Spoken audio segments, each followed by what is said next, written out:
kills the Shawnee Bear. He is ahead of us.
Boone, you big rascal.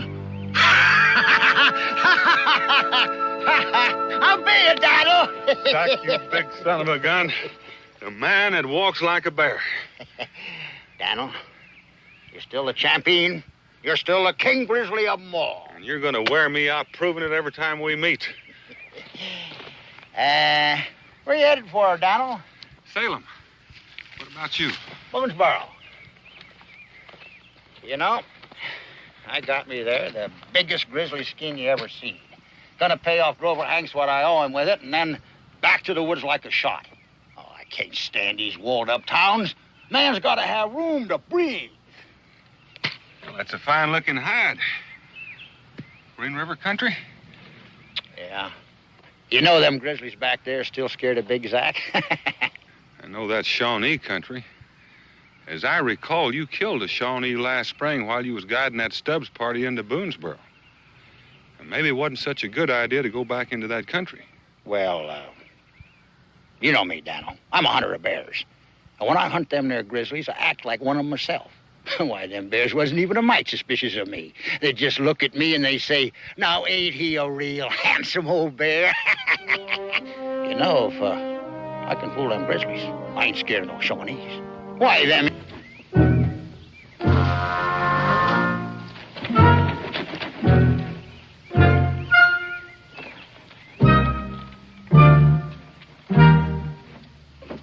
Just where do you think you're going, young man? I'm just going for a walk. Well, then you won't be needing that fishing pole, will you? Well, you see, You can put it right back against the wall where you got it. I don't see why you won't let me go fishing.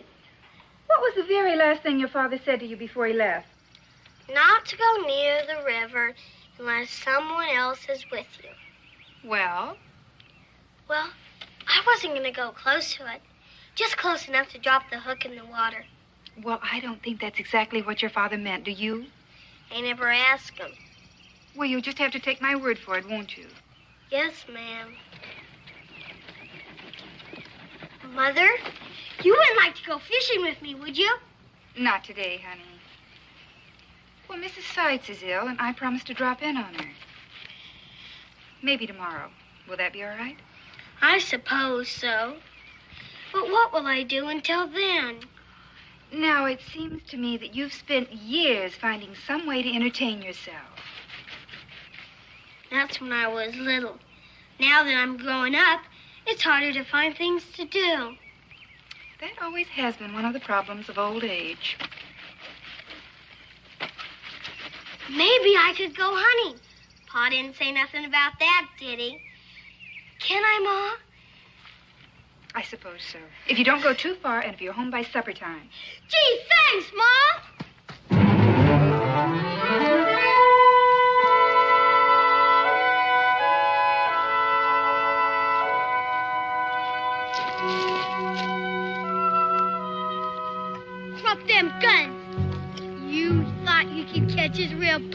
Pa. I reckon you've heard of me. I'm famous in these here woods. I'm the second best Injun fire. I'm a dead shot. I'm a...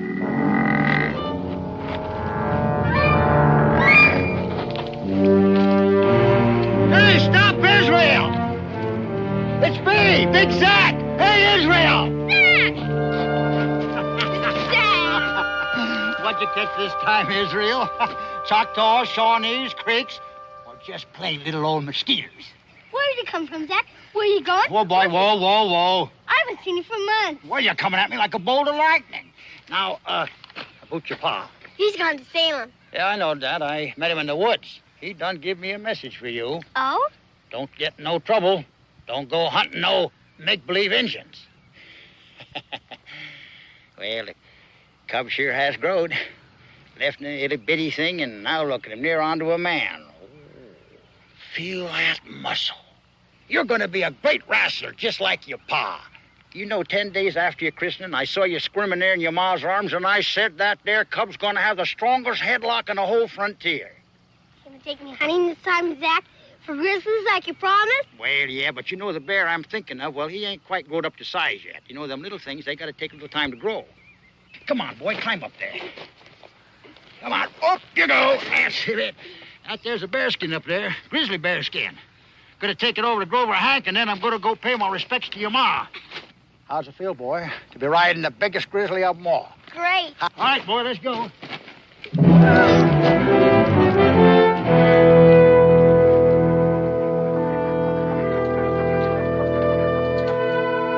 $5? That's high, mister. That's real high. Well, that's my price, Mr. Stubbs. I know, but $5 for a barrel of flour. That's squeezing a man. That's gouging him. Now, look here, Mr. Stubbs. I don't gouge nobody. Barrels of flour cost me money, too, you know. Yeah, but my money don't grow on trees. How am I going to live through the winter? Everything's so darn expensive here. I was a blasted fool for coming out in the first place. I think I'll pack up and get out. Oh, calm down, calm down. You need credit, I'll give you credit. That don't make no difference. I still feel like I'm being robbed blind. Now, you see here, Mr. Stubbs. I charge fair. I don't steal nobody's money. No? Well, it sure looks like you got your eyes on mine. Grover Hanks, you old horse. Zach, the wild man from out of the woods. Big Zach. Well, now, if it ain't Mr. Stubbs. Now, you look here. If you come down here to Boonesboro looking for the money I owe you, I ain't got it. You'll have to wait. I'm paying too much for supplies right now, so don't you press me, too. Still fussing like a little bandy rooster. Simmer down, old cock-a-doodle-doo. I ain't come for no money. Now, just a minute. What are you trying to do, bust my watch?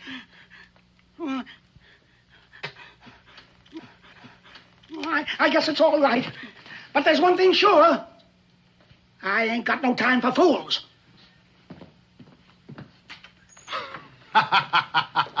I never did see a man argue so much. Boils up like a tin kettle. Same thing happened last spring when I was guiding him down here, and that Shawnee showed up. Well, Stubbs made him so mad that the Injun went after him, and I had to kill him. One of these days, Mr. Stubbs is going to rile himself right into his own grave. Come here, I want to show you something. Grover, you see that there bearskin? Grizzly. The biggest, the primest, the best you ever seen. Now, I figure that, well, it ought to pay off what I owe you, see, and give me a fresh start. What I need is powder, shot, flour... Jehoshaphat, that letter. Huh? A letter came for you maybe 2 months ago. By express wagons. And it's just been laying around here Oh, here it is. It's just been laying around here collecting dust. It's from Lancaster. I've been holding for you to show up. Well, ain't you going to open it? I gotta go pay my respects to Mrs. Boone. Grover, you figure me out. I'll be back later. Come on, Ezra, let's get going, boy.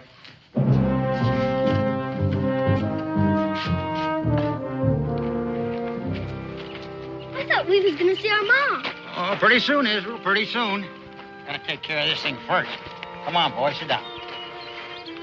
You know, Israel, when it comes to hunting, grizzly bears, the wilderness, I understand all them things real good. But I don't understand anything so mysterious as reading and writing. Well, of course, I got my pride, too. I didn't want them boys back at Grover's to No, I can't read a line. I gotta get me a friend to read me these here words. You and me have been friends for a real long time, ain't we, Israel? Sure we have. Well, then, you tell me what this is. It's from your sister in Lancaster. Go ahead, read it. Dear Brother Zachariah, you never met my husband, but he was a good man. And 2 weeks ago, he died. And all he left me and the children was a few dollars that won't last. Zach, I need money bad. Don't know how we're going to live and keep a roof over our heads. Please, Zach, please, if you got cash, send us what you can spare. And for heaven's sakes, send it right away. Your loving sister, Sarah. I never knew you had kin, Zach. The only kin I got in the whole wide world. Why, she raised me at the time I was no more than your size. Now, that grizzly bearskin, it won't do much more than pay off Grover Hank at all. Oh, cock-a-doodle-doo. Israel, which way is Stubbs' cabin? Last one outside the fort, about a mile from here. Boy, you go get me some writing paper, cut me a quill, and meet me back here by the river in an hour. You hear? You're gonna write me an answer. But first, I'm gonna go see Mr. Stubbs.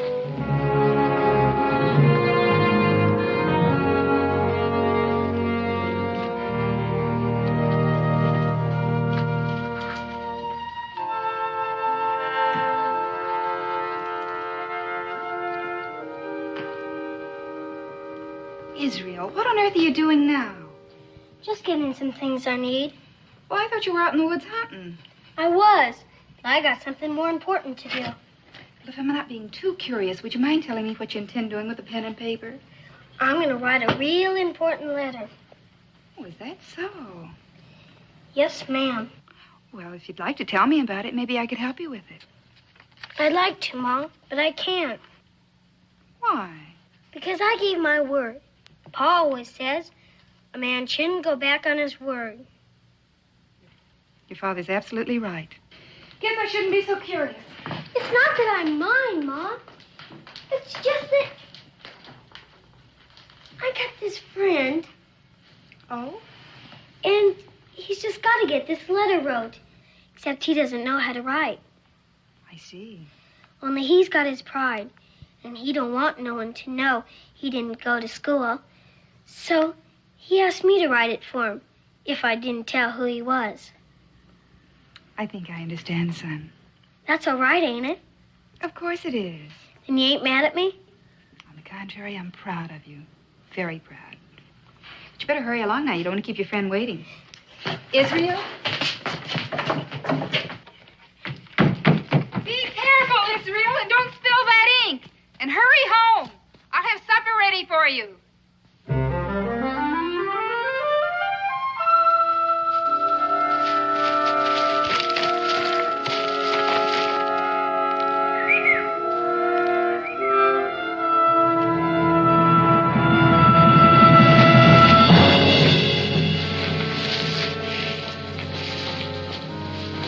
Killer of bears.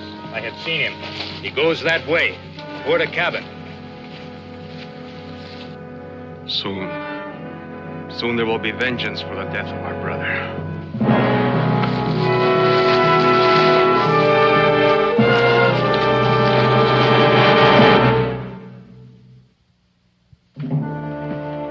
I guided you all the way down from Virginia. I saved your life. I even killed a wild Shawnee for you. $50. I need it real bad, and Stubbs, you owe me $50. But we had an agreement that I'd pay you in the spring. What little money I've got now, I want to keep till then. I knew as soon as you walked in that store, you were going to ask me for money. I need cash. That doesn't make any difference. I need it, too. And I can't wait till next spring. Look, you've been living in those woods so long you don't know what you're doing anyway. You're beginning to think like a savage. You gonna give me my money?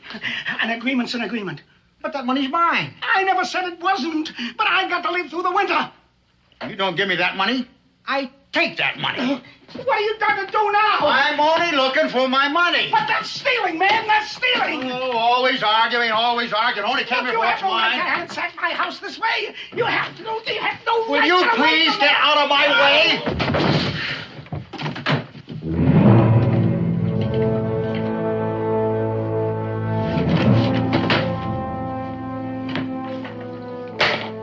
$50, old cock-a-doodle-doo.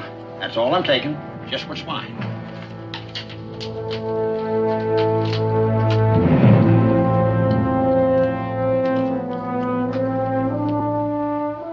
Pennsylvania. Mrs. Sarah Haspel. That's right, Haspel. Court Lane, Lancaster, Pennsylvania. We done it, boy. We sure did. First going to take this letter over to Grover, and this here gold for sending. Yeah, sure is a wonder. Talking to your kinfolk with just his crowfoot scratchings on a piece of paper. When I want to talk to a grizzly bear, I just growl. You know something, Israel? Some of these days there ain't going to be no more bears. No more wilderness. Just towns and villages everywhere. And this here's going to be the only way people can talk to far-off folk. A crowfoot scratchings on a piece of paper. Something's going to be lost that way. That's kind of sad. Well, come on, boy. First over to Glover's and into your ma's. I can sure dig into some of that home-cooked victuals.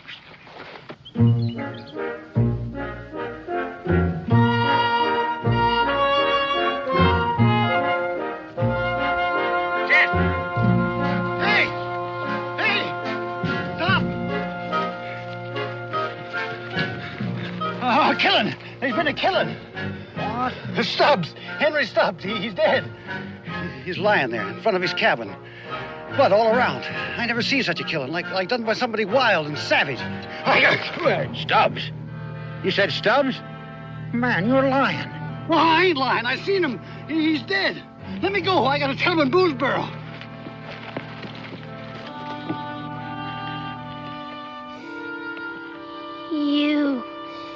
You went to see Mr. Stubbs. Israel. And I wrote your letter for you. Listen, boy. You killed him. You killed Mr. Stubbs. You killed Mr. Stubbs! Israel! Israel!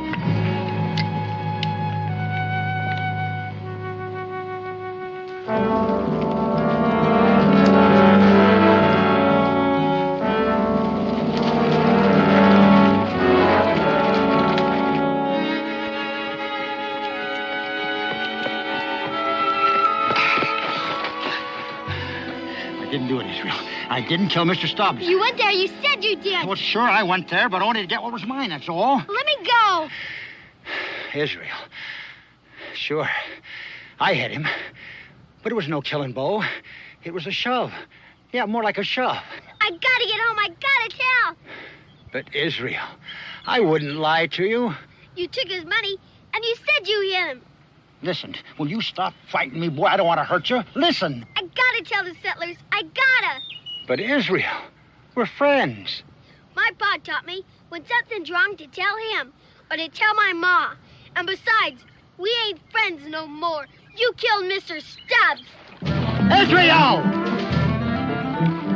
Israel! Israel!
Now move.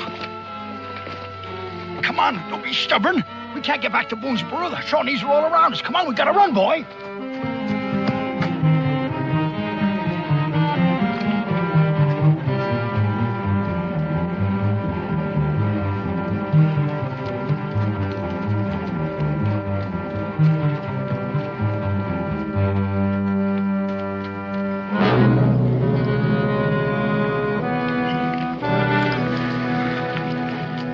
What happened?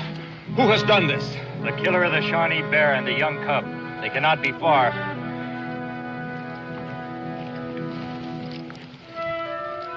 With a young one, they cannot go far nor fast. Come quickly. They keep cutting us off. We can't double back. Hurry up, boy. You want I should carry you? No, I can run.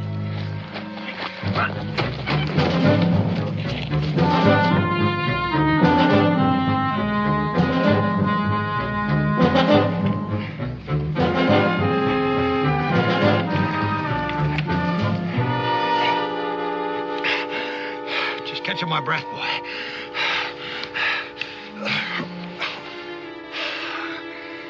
Leon's had us a close shave. You escaped then? We gotta keep on. Except you don't want to, huh? That is, not with me. I want to go home. I forgot. You got your real man-sized sense of duty. You told me that. Your pa, he taught you. Something goes wrong, turn back, report it. For a little shaver, you sure carry lots of burdens. I'm glad you saved me from those Indians. I appreciate that. But you still figure I killed Mr. Stubbs, eh? And you think maybe I'm holding on you to protect myself, right? All right, Israel. You want to go home? Go on. Which way? Boonesboro's back that way. But them Shawnees. They're still back of us. Still cutting us off from the fort. How much you know about Shawnees, Israel? Yeah, of course you do. After all, you're Daniel Boone's boy. Shawnees is the greatest trackers in the world. You know that. They taught your pa all he knows, all their tricks. And you know, too, Israel, Shawnees is wild. Even wilder than Big Zack. Looks like you're kind of caught betwixt the devil and the deep blue sea, boy. You ain't got much choice. It's either them Shawnees or Big Zack.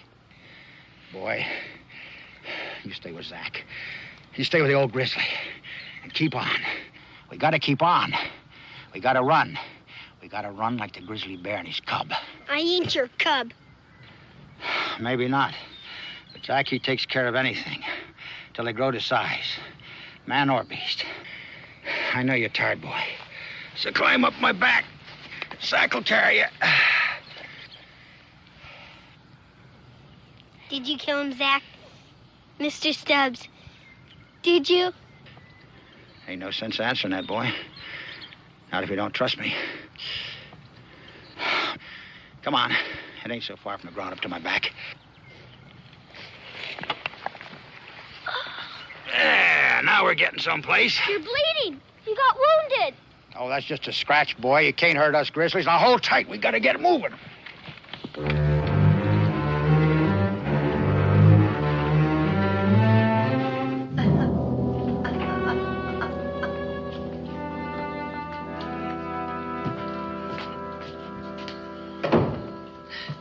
Can't tell nothing from the prints outside. They're all messed up.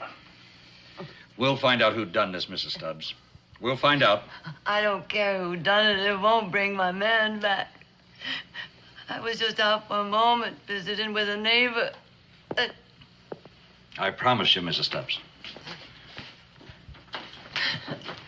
Something's wrong, but I can't tell what. Well, his watch and chain's gone.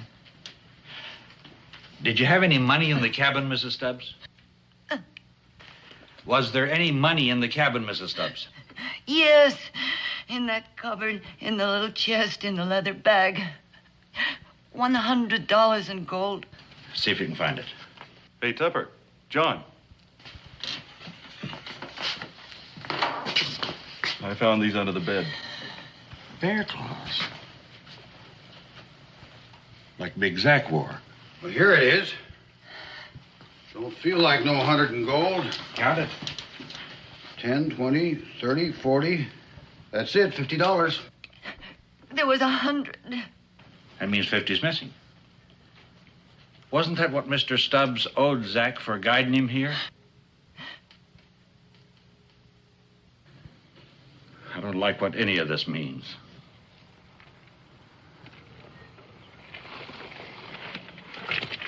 Blood. The bearer's wounded. He leaves a trail. Come.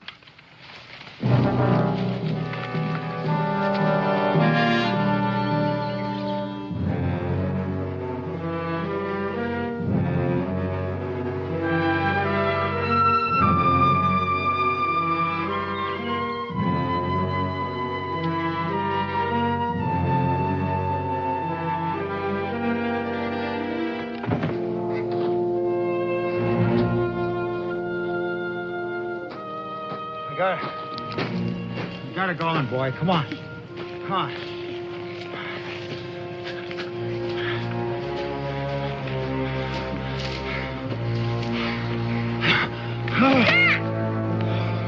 Zack!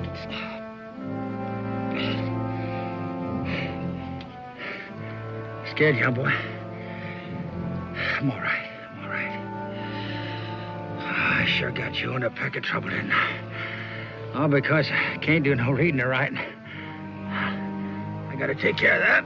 I gotta think. Oh! Zack? Zack? I'm just about as weak as a newborn cub. Big thing sure got cut down to size. I'll get some help, Zack. Oh. Israel, I want you to listen to me, boy. Listen real good. Them Shawnees back there. They're after me. I killed one of them last spring. Oh, it was a fair fight, but that don't make no difference. They're still after me. Israel, remember I told you I was going to teach you about the grizzlies? Well, now's the time to teach you. Grizzlies is smart critters. They just don't eat plants and seeds and honey and insects. They hunt big game like deer and elk and cattle. They stalk 'em, boy. They stalk 'em through high grass. That's what you gotta do, Israel. You gotta get yourself some high grass. Slow and silent. Now. Do it now, boy. Do it now and you'll get away. Zack.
told you.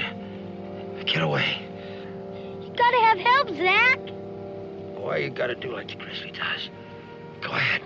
Do it now. Get away. Zach?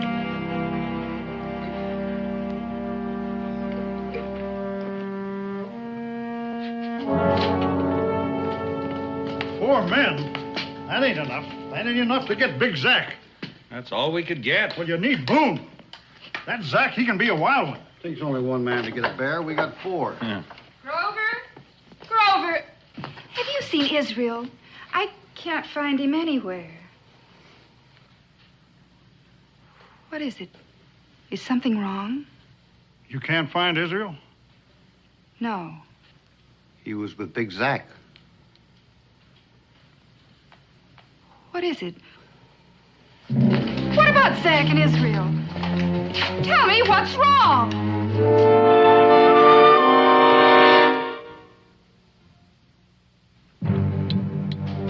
Tupper! I found them. Two pair of prints. It's like a man and boys. Israel and Zach. Heading that way, deeper into them woods. Tupper. Look at this. A mess of prints. Yeah, but 1 day old. Indians? I don't know. They're all bunched together. Oh, I wish Boone was here. It must be Zach and the boy. We ain't seen no Indian signs before. Come on.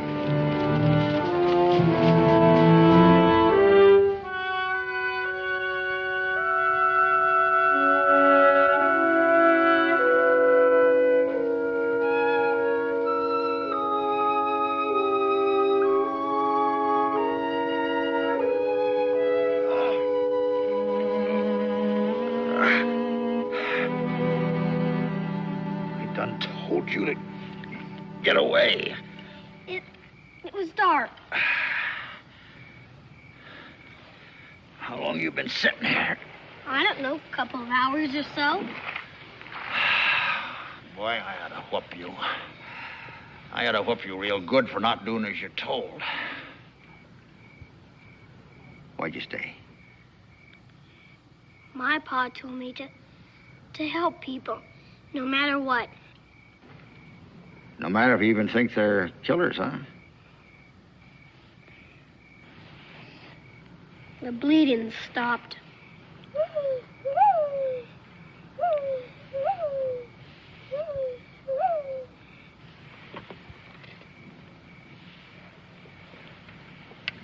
Grizzlies is funny things.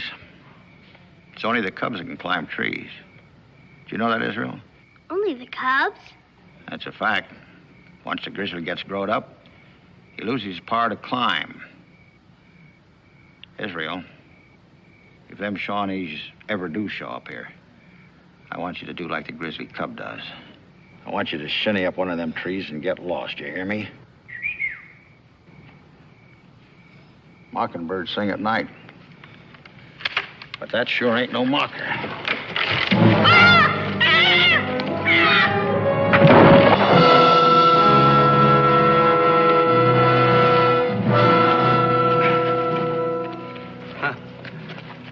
It is true, then. You are wounded. It's the only way you could have caught me. In the spring, you killed Otawala. It wasn't a fair fight. You attacked the fellow I was guiding. That is nothing to me. Otawala, he was our chief. He was leader of the Shawnee Bear Clan. And now I am the leader. I am chief. And it is my task to punish you. This is your cub? He didn't have nothing to do with the fight. He don't even belong here. Bear and cub both. It is good. You shall punish both of them. He's only a boy. Let him go. You took the spirit of Otawala in the spring. You took his strength. And now his spirit wanders. It cries out. It is homeless. And Otawala does not rest where he lies. We will give Otawala back his spirit and his strength. We will give him back more than he has lost. We will give him the bear and the cub, both. Then his spirit will rest.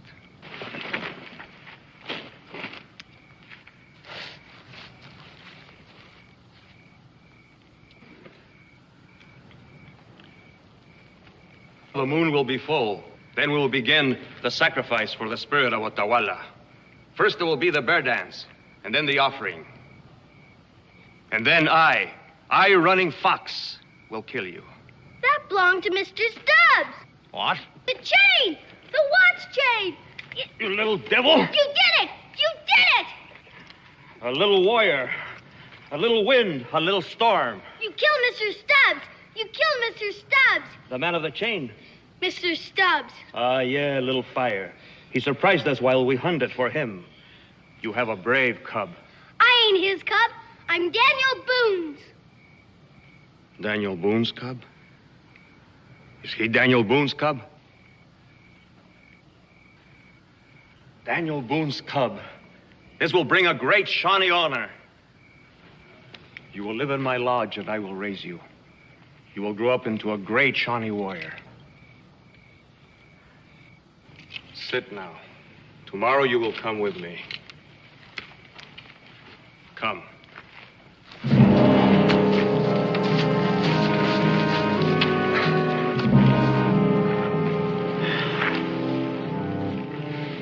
I'm sorry, Zach. Apologizing? For Stubbs? I sure appreciate that, boy. Makes me feel a whole lot better to know that you and me are still friends. Israel, you know that chief was right. You was a real wind, a regular storm.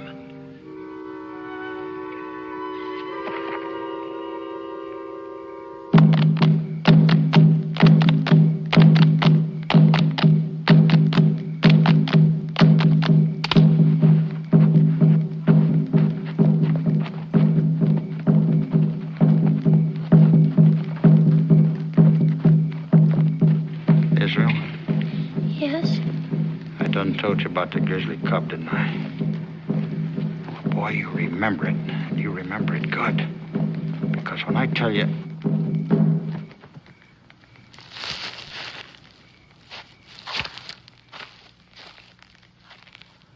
What is it, Zach?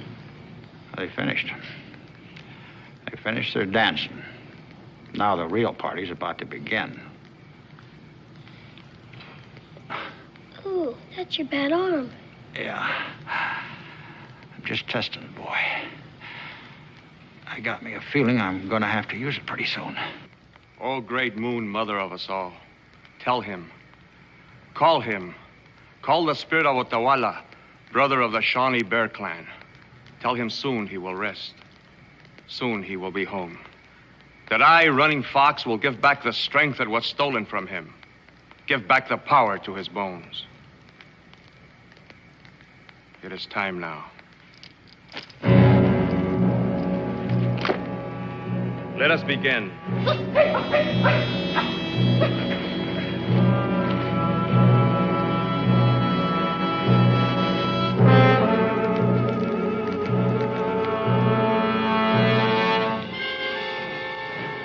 Otawala, I give you back your spirit.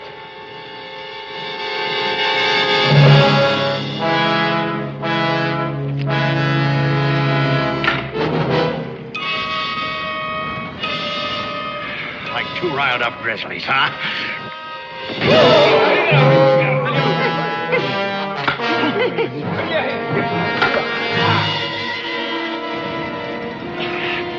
Bear Clan. You ain't no bears.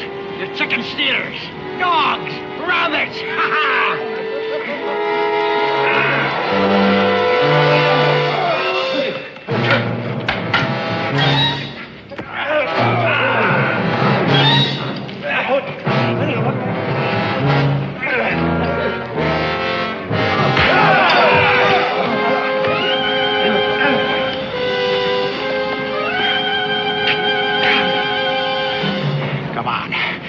Even with one good arm, I can still bust you.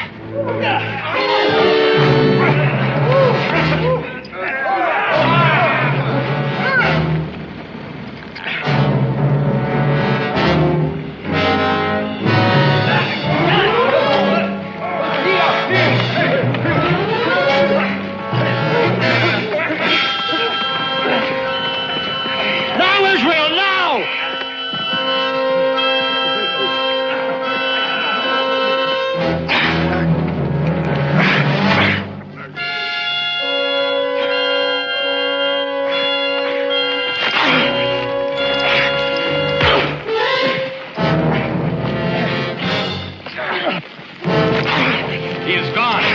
Boone's cub, he is gone.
Hold it. Huh? Hold it, listen. Somebody's coming. Get out of sight, quick.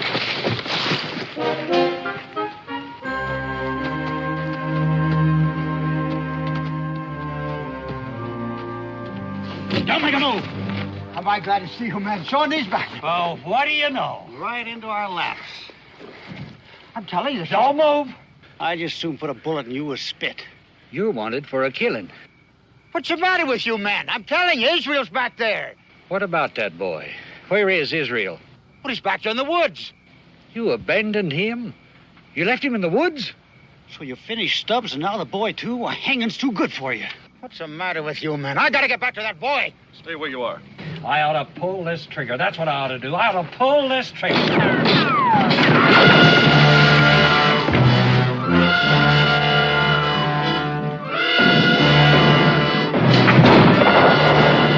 Now do you believe me? I told you, Shawnee. And Israel's out there.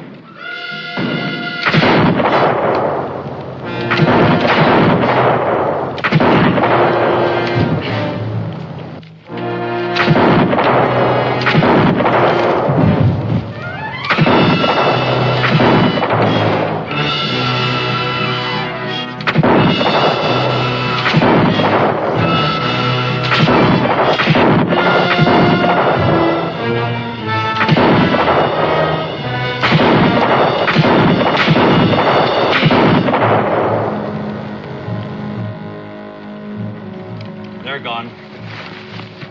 Listen, Israel's back there. That's right, Israel. We come after you not only because you killed Stubbs, but because you kidnapped that boy, too. Kidnapped? You heard Tupper. I didn't do no kidnapping. I saved that boy's life. I guess that's why he ain't with you now. I told you. He's back there in them woods. Show us. And he better be there, alive and well, because if he ain't, we'll finish you off right out here.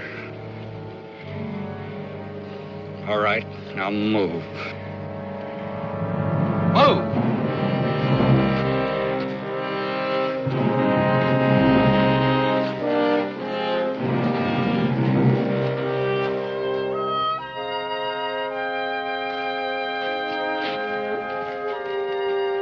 Israel! Israel!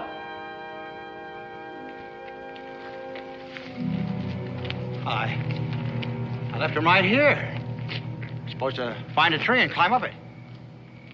You told us that you had a fight with this running fox. Yeah, that's right. Right over here. You slugged him, you left him lying a cold mackerel, and then you ran. Sure. But that was to draw off them Shawnees. I was going to double back and pick up Israel, but they kept pushing me ahead. And the boy was left here alone with that running fox. A full-grown, murdering Shawnee. Tupper? Is this your pouch? Yeah, why? Stubbs' money, ain't it? Sure. $50. He owed it to me. Stubbs' money, ain't it? Yes, it's Stubbs' money, but I didn't kill him. Didn't you now? Well, between this letter and that gold, if that ain't proof enough, I don't know what is. Yeah, sure, I was there. But I only took what was mine. I didn't kill Stubbs. I think you're a liar. You killed Stubbs. I think Israel's dead, too, and I think you're responsible. Man, this is crazy. Jed, the rope. What are you going to do? A tree with a big, strong branch. Find one. You ain't gonna hang me, mister. You ain't gonna hang me! You ain't gonna string me up like no dog, like no piece of meat! I'll fight you! I'll fight you one at a time! Zach! Bullet or a rope. It makes no difference to me. Let's go.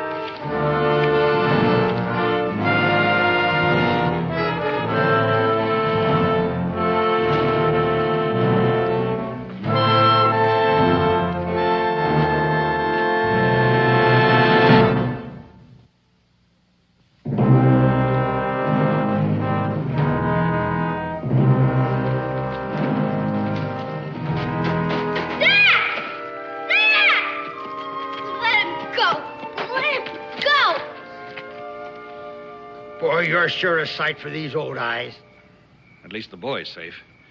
Better get him out of here while we take care of him. Let me go. Let me... Israel, stay out of this. He killed Stubbs. He didn't kill Mr. Stubbs. Running Fox is Shawnee. He did. Look. Running Fox had it. I took it from him. He killed Mr. Stubbs.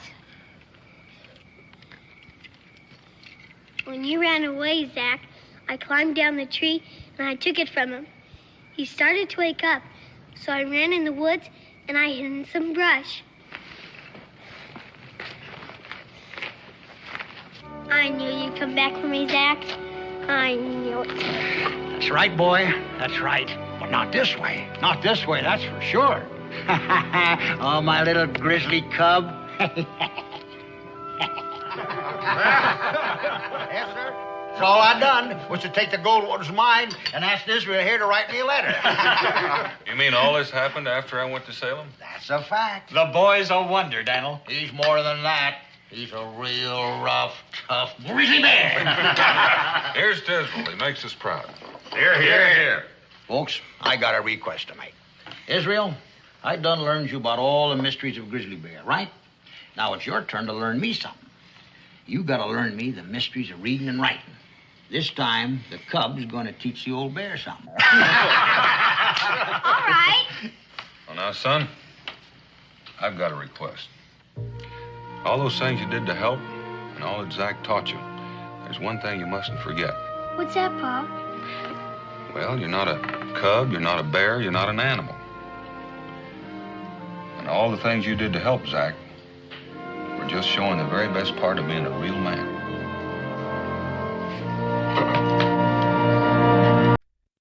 Man. I reckon it's lucky for the rest of us he is. Otherwise, we could have lost the war. Well, I'll tell him you said that, Mr. Boone. I'm sure it'll please him. But it isn't really an answer to our problem. I'm not sure I know what our problem is. Sir, isn't it quite obvious? There isn't a doubt in my mind that we're face to face with one more plot to assassinate Mr. Washington. You mean it's been tried before? Yes, several times. Oh, naturally, it's been kept quiet, but there is a certain group of men who seem almost dedicated to taking Mr. Washington's life. I can't imagine anybody wanting to kill George Washington. Loyalty, Mr. Boone, is a strange thing. There are people who think we still owe allegiance to the British. Do you know who any of these men are? Unfortunately, no. But the heads of this group are very clever men. That's why the president's letter was sent in your name. They are well aware of his interest in land grants for veterans and his fascination for the wilderness. They figured quite correctly that a letter from Daniel Boone would be delivered to the president in person. That's the part that didn't seem real smart to me. They had to figure that the president would get suspicious when he found out I didn't write the letter. Well, they probably aren't aware of the president's personal affection for you. They failed to anticipate he'd answer the letter in person, and that is our good fortune. Yeah, I reckon it is. Now that you know what's going on, you can get on back to New York and make sure Mr. Washington stays put. On the contrary, Mr. Boone, the trip will take place as planned. Well, isn't that kind of like setting the president up as a target of a turkey shoot? You mean you don't see it? These people have no way of knowing that you got an answer to a letter you never wrote. They'll carry on just as planned. And that's our opportunity to destroy them once and forever. Seems like a pretty good chance to get the president shot, too. You don't think I'll take that risk? Mr. Washington won't be in the president's carriage. He'll be safely guarded at Mount Vernon, but only you and I will know that. Orderly! Have my horse saddled and brought around to the gate as soon as possible. Yes, sir. You will forgive my haste, Mr. Boone, but there are details to be taken care of, and I'll need your help. Speaking of help, Colonel, I've got a friend who knows the country as only an Indian can. His name is Mingo, mother Cherokee Indian, father British, educated at Oxford. You seem to know a lot about me and my friends, Colonel. Most important part of my job. Well, maybe you can tell me why somebody tried to kill Mingo on the way here. He was traveling with you? Up to a point. Then I assume he knows that Mr. Washington's projected journey to Kentucky. They read the letter. That's most unfortunate, but I suppose it can't be helped. You have objections. Listen to me, Mr. Boone. One of the would-be assassins we took in a while back was a half-breed. Maybe that explains the attempt on Mingo's life. I don't like the word half-breed, Colonel. Neither do I, Mr. Boone. A man's origin has nothing to do with whether he's good or bad. We agree on that. But you can understand my hesitancy. No, I have no real objection, Mr. Boone. Only that I don't see his value on this preliminary trip. When the president does make the journey, his advice will be more than welcome. Mingo will be real pleased to hear that. What's this about a preliminary excursion? If you'll walk along with me, Mr. Boone, my horse should be ready by now.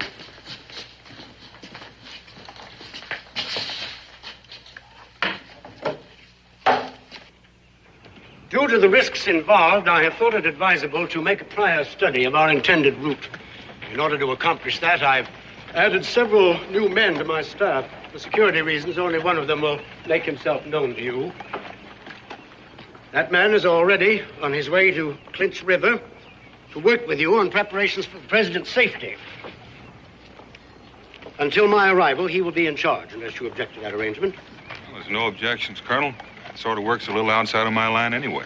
Good. He'll need your help in choosing campsites and plotting danger points along the way. Places where the carriage might be forced to stop and face an ambush. Well, how will I find this man? He'll find you.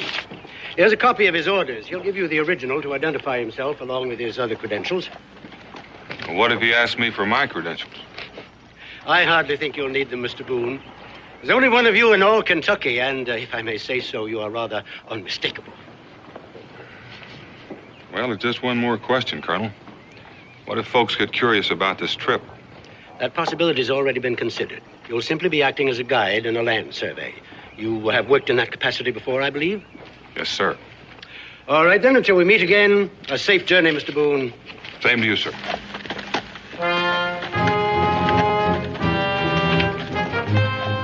Captain Edgar Newton.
Credentials and a copy of his orders. Enough to convince Boone that he's dealing with the real Edgar Newton. May he rest in peace. Unless somebody in Clinch River knew him. Or knew Telford before. No. Newton came from up in New York State. Telford's been in England for the past 10 years. I don't think anyone will notice a substitution.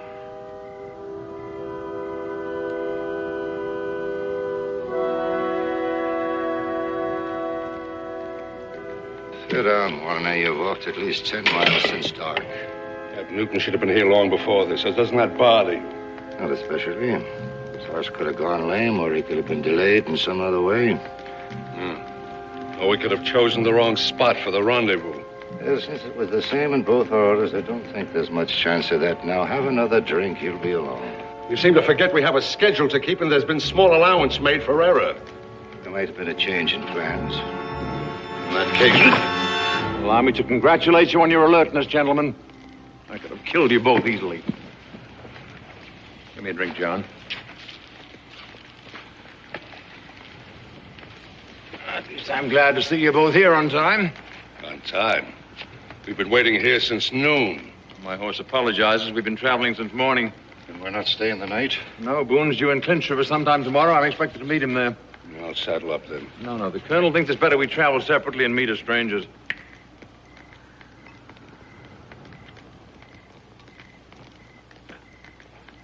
You always had poor taste in rum, John, but I suppose it's warming. To your health, gentlemen. And to the death of Washington.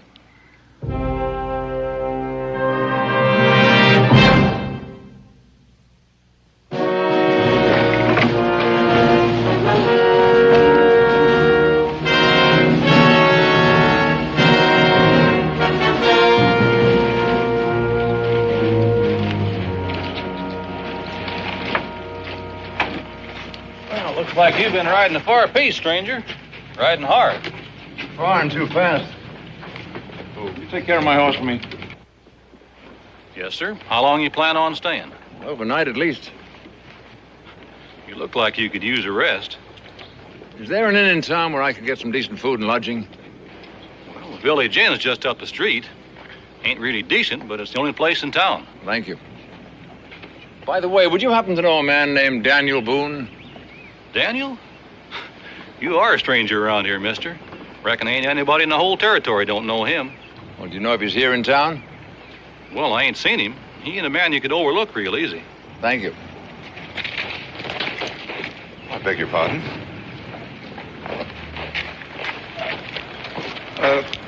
Haven't we met before? That seems unlikely since I'm not in the habit of associating with savages. I'm sure I've seen you before. And I'm sure you should be taught some manners.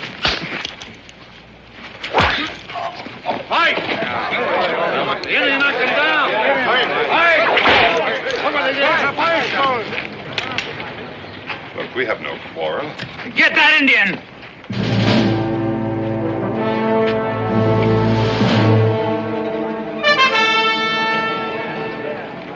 I'll teach you to insult a white man.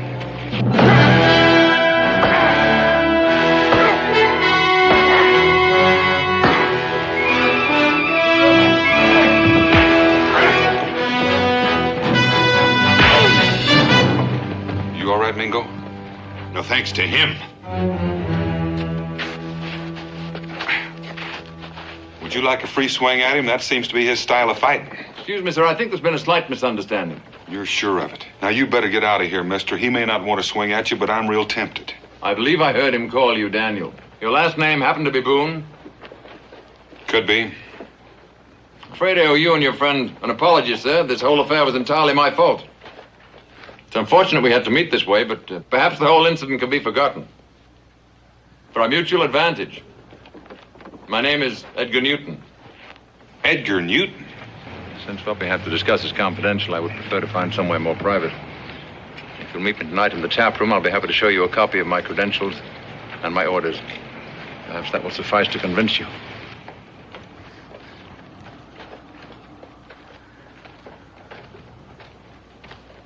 That's too easy, Daniel. Well, he's one of Colonel Lamport's aides. I'm supposed to guide him over the trace in preparation for the president's arrival. Oh. In that case, I'm afraid I owe you an apology. What for? Well, by defending me, I'm afraid you've made an enemy. I don't know, Daniel. Somehow, I just don't trust you, Mr. Newton.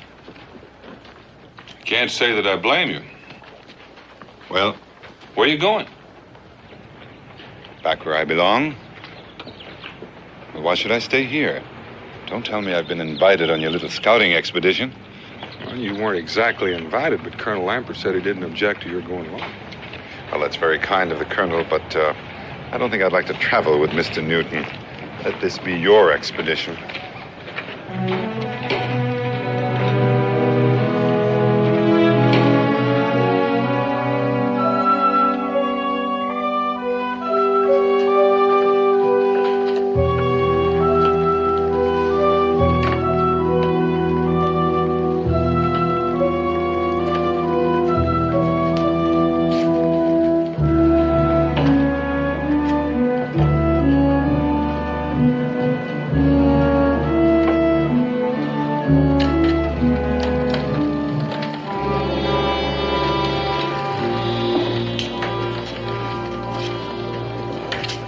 Papers seem to be in order. At least that's one thing between us that's settled. Now, about this afternoon's unfortunate affair. I trust this won't affect your enthusiasm for this mission, Mr. Boone.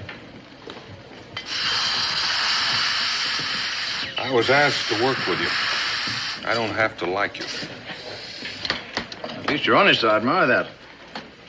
As long as you and I know where we stand, we can get along. But as for your savage friend... Mingo. Unfortunately, I don't like Indians. Very sound and personal reasons. I've apologized for what took place, but your friend appears to be a little arrogant. Before you go any further, Mr. Newton, I think you should know that Colonel Lamport has given his permission for Mingo to come along. Surely you can't be serious. I can't believe he'd trust the safety of the President of the United States to... You can believe it, Mr. Newton. I didn't even know the Colonel had been consulted on this matter, or that your Indian knew what our plans were. Well, in the circumstances, I suppose I'm compelled to respect the judgment of my superiors. I can't say I look forward with pleasure to traveling with your Mingo. Mr. Newton, he felt the same way about you. He's already gone. Gone? Gone where? Back to his tribe, maybe. Gone hunting, he didn't say. I'm not sure I like that. You're a hard man to please. First, you're unhappy because he's with us, and now you're unhappy because he's gone. This was supposed to be a secret mission, Mr. Boone. It appears it's no longer secret. You don't have to worry about Mingo. I'm going to turn in. I've arranged for horses and supplies. If it's agreeable to you, we'll leave at sunup. It's agreeable.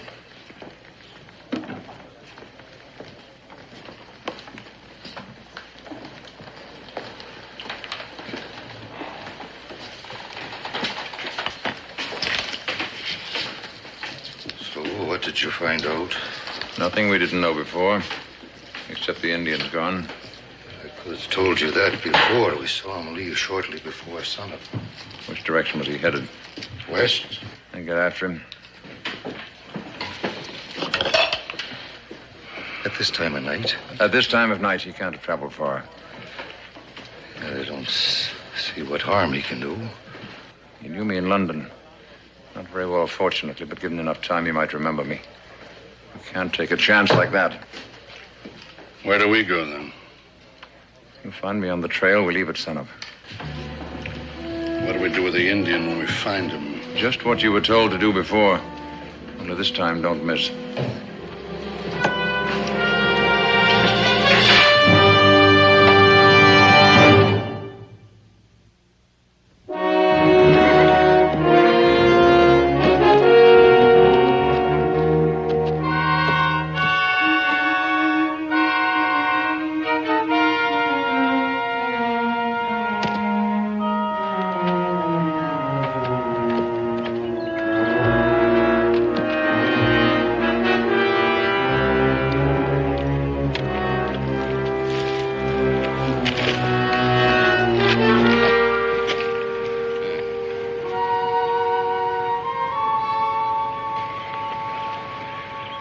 Sort of careless of him, isn't it? Making all that smoke. Well, he's got no reason to think anyone's looking after him. Could be a trap. Let's go see, huh? Yeah.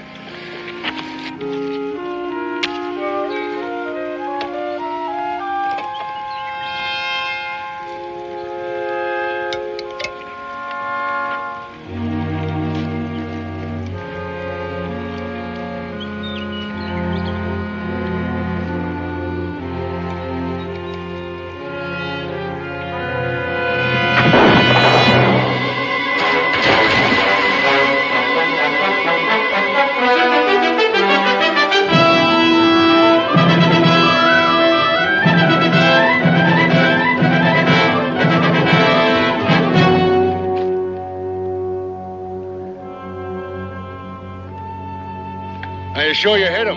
Saw him fall, didn't you? Yeah, but I don't see any sign of him now. He's drifting with the current. Now stop worrying. I never missed an easy target like that. Well, now that was real thoughtful of him. Having coffee ready for us? Don't you think we ought to go back and report this? Newton said he and Boone were due to leave at sunup. Should put him here sometime around noon. All we got to do is wait.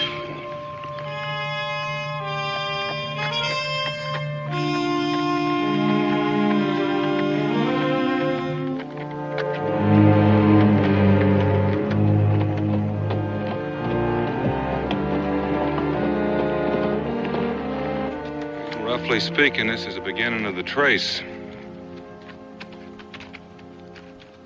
One direction takes you into Charleston, the other through the Gap. Well, according to my chart, that puts us 65 or 70 miles from our destination. I'd say that was close. Are you sure the president's coach can travel this wilderness without getting trapped in swamp or underbrush? Well, it's not exactly a post road, but it's passable. How long do you think the trip will take? 2 days, fast traveling. In the circumstances, I think fast traveling might be advisable. Uh-huh. Our only problem is to find the places where he might be vulnerable to attack and to pick a campsite for an overnight stop. I'd be glad to mark those on a map. Save you trouble in taking the trip. There's no offense intended, Mr. Boone, but I prefer to see them for myself. I am responsible for their safety.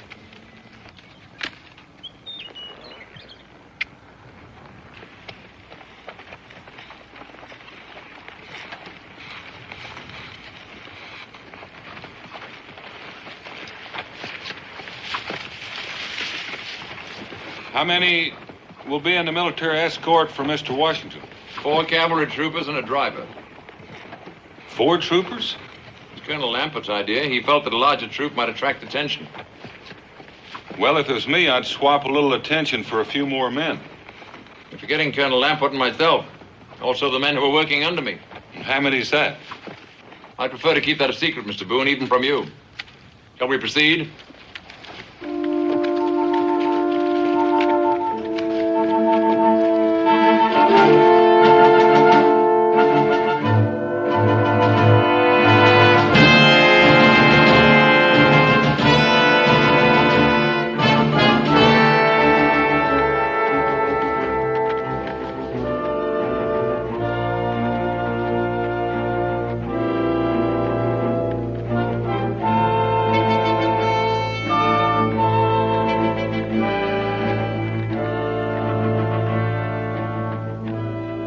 I know very little about assassination, Mr. Newton. But if I was going to ambush somebody on this trail, this is the spot I'd pick.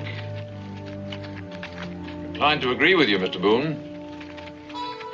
All a man would have to do is push a rock up there, down on the road, and sit back and take pot shots at anything that moved. No room down here for a team to turn and run. How far does this road run through the gorge? Not more than a quarter of a mile.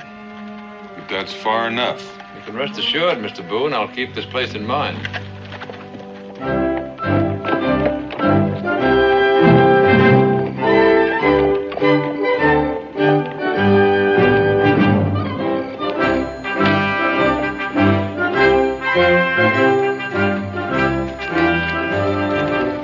Sergeant, post your men.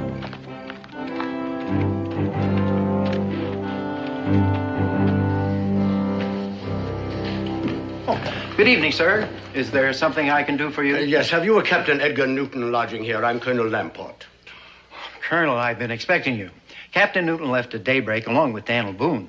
Ah, well, then I expect he gave you certain instructions prior to leaving. That he did, sir. He told me to clear the house and close the tap room for the night. There's no one here except me. Very good.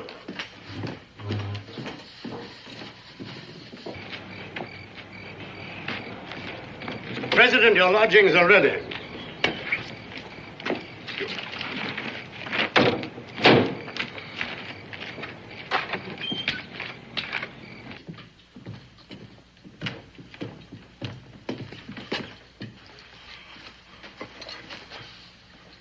Stand at ease. General Washington. Oh, Mr. President, I never thought I'd have the honor. Colonel Lampo tells me you served under me throughout the war. It's always a pleasure to greet an old comrade at arms. I presume you have my lodgings ready? Oh, yes, sir. I'll dine in my rooms. It would be my pleasure if you join me, Colonel. I'm afraid I must ask to be excused, sir. I'd planned to ride ahead and join Captain Newton. I'm anxious to see that he's taken all necessary precautions. I'm flattered by your solicitude for my safety, Colonel. You really deserve a rest. But then you never were one to take your duties lightly. Thank you, sir. Then I'll join you tomorrow somewhere along the trace. Very well. Convey my best regards to Mr. Boone. Say I look forward to our meeting. Yes, sir. Good night. And now, my genial host. If you'll follow me, sir.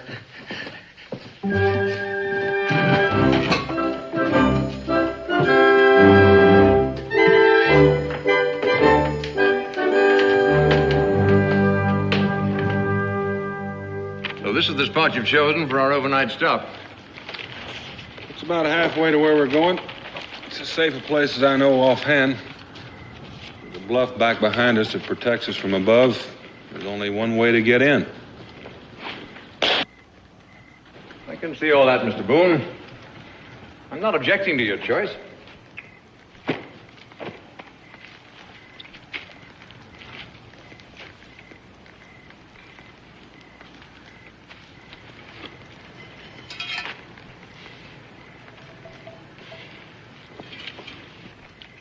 Expecting someone? No, I just thought it was rather late. Perhaps we should get some sleep. I'm willing. Before we do, why don't you call your dogs in? What do you mean by that? There've been two men tailing us since noon. Since they're no friends of mine, I figured they belong to you. You're a very observant man, Mr. Boone.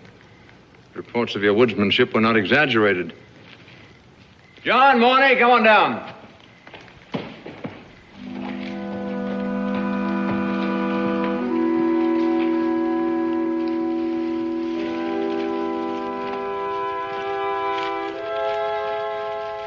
Just an added precaution. If something happened to me, there'd be someone else to carry on. I'd like you to meet my two trusted aides. This is the great Daniel Boone. We've met. That we have. Mr. Boone has been suspicious of me for some time. Tie him up, John. Mingo was right about you after all. He said he thought you two had met before. I was afraid he'd recognize me. That's why I tried to kill him yesterday. I trust you caught up with the Indian this time. Early this morning. There's no cause for worry now.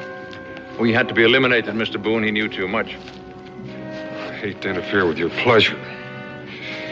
Mr. Washington is expecting me to meet him. If I'm not there, I'm sure there'll be some questions asked.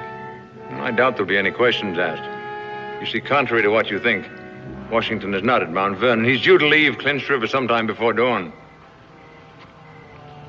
So you've done away with Colonel Lamport, too. Let's just say Colonel Lamport is in good hands. Tie his feet as well, John.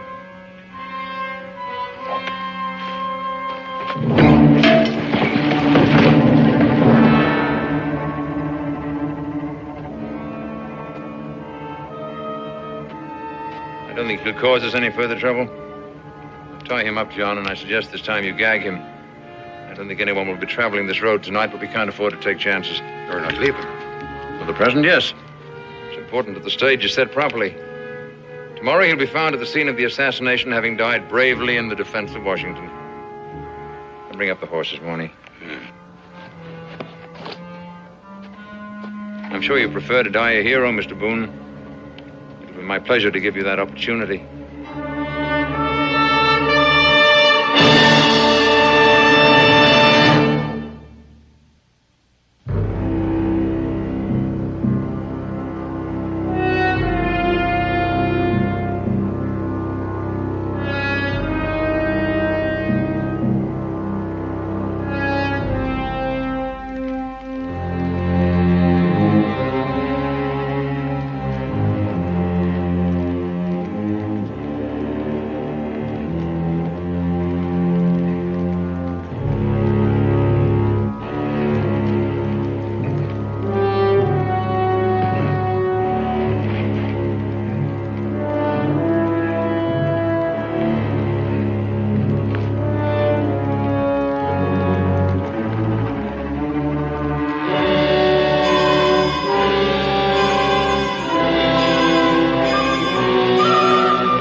see they got you, too.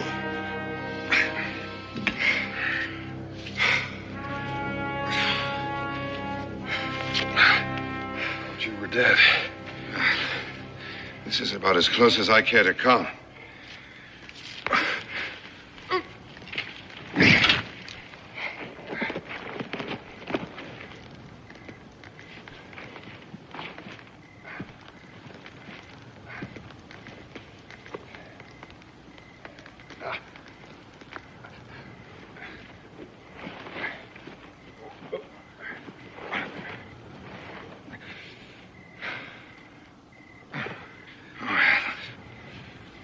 How long you been traveling? Since daylight. Well, if I didn't kill you, you ought to live to be 100. Now, you just sit there and don't try to move.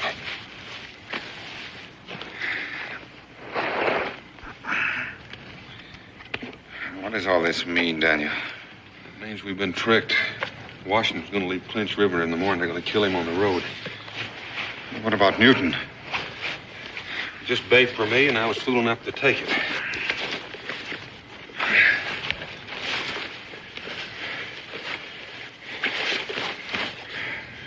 If you, Newton likes clean shirts and brandy.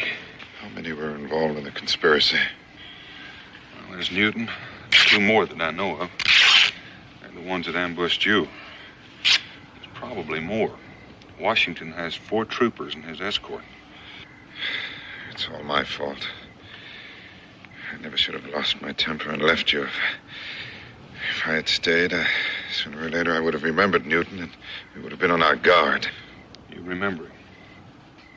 Yes, now that it's too late. I met him at the Royal Military Academy in London.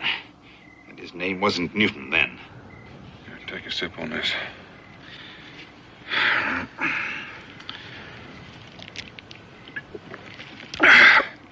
This may burn a little. Stings a little bit, don't it? Oh, it's not the pain, Daniel. It just seems a waste of good brandy.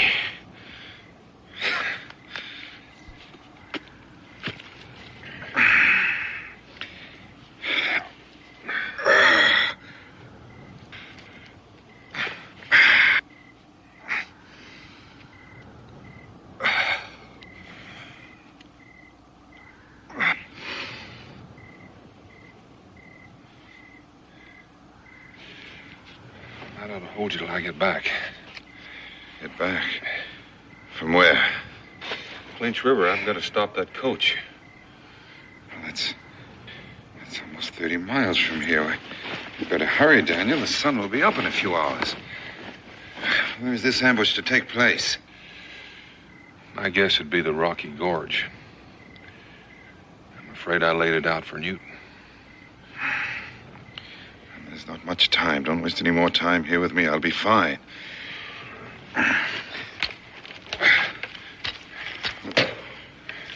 What about you? What if you run into them on the way?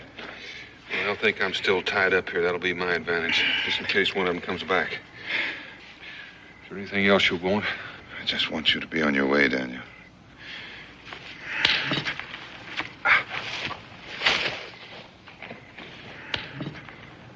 Godspeed.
Stop toying with that confounded knife. You're getting on my nerves. I beg your pardon. It's not every day I wait around to murder a president. Man's got to get used to that. And I object to your use of the word murder. Call it anything you want. It all comes down to the same thing.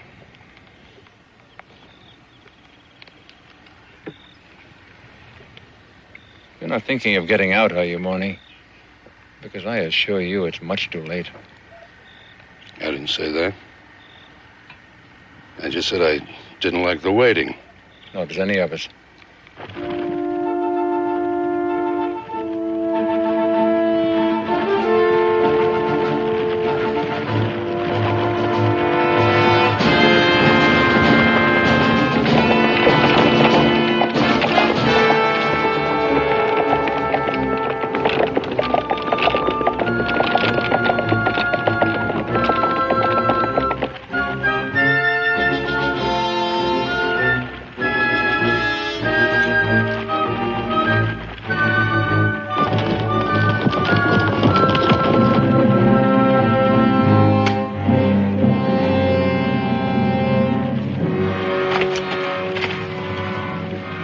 They're coming.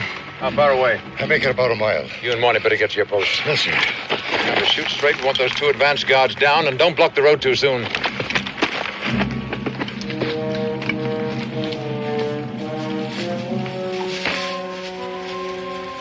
The end of a long period of planning. And the realization of a dream. Good luck to both of us.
Like Julius Caesar?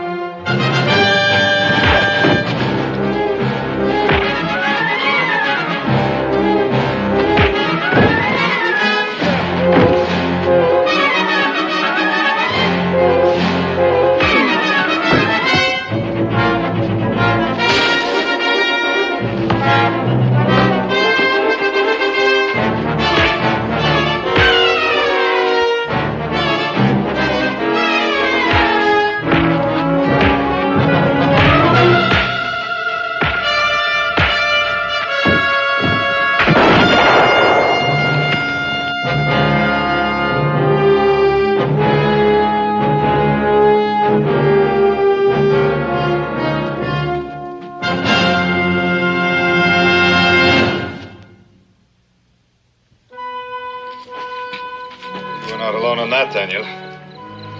How did you get here? If you could run 30 miles, I could walk 3. The president, I trust he's safe. If you think you can walk a few feet further, you might ask him. He's standing right over there by the coach. You mean to say he came with you? First in peace, first in war. He's a mighty stubborn man. Quite sure you're all right, Mr. Joseph. My congratulations, Mr. Boone, to you and your friend. And my eternal gratitude. I owe my life to both of you. I reckon the whole country owes its life to you, sir. No more than to the other men who fought and died for it. Well, now, it seems I shall be seeing Kentucky after all. Yes, sir. Your friend seems to be wounded, Mr. Boone. Would you both consent to completing the journey in my carriage as my guests? Mingo, you wanted to powwow with the president. Here's your chance. Thank you, Mr. President. I think I'd better stay and do what has to be done. I'll join you later on, sir. Very well.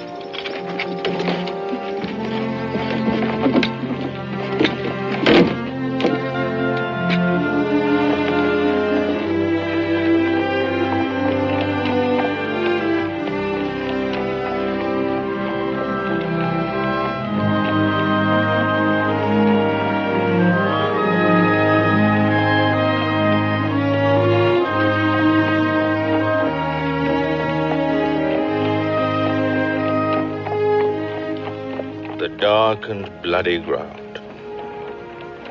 What a harsh phrase for such a peaceful countryside.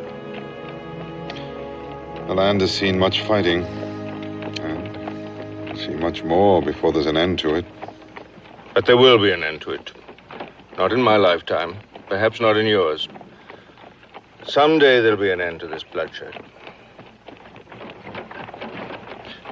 How do the Cherokee feel about it, Mingo?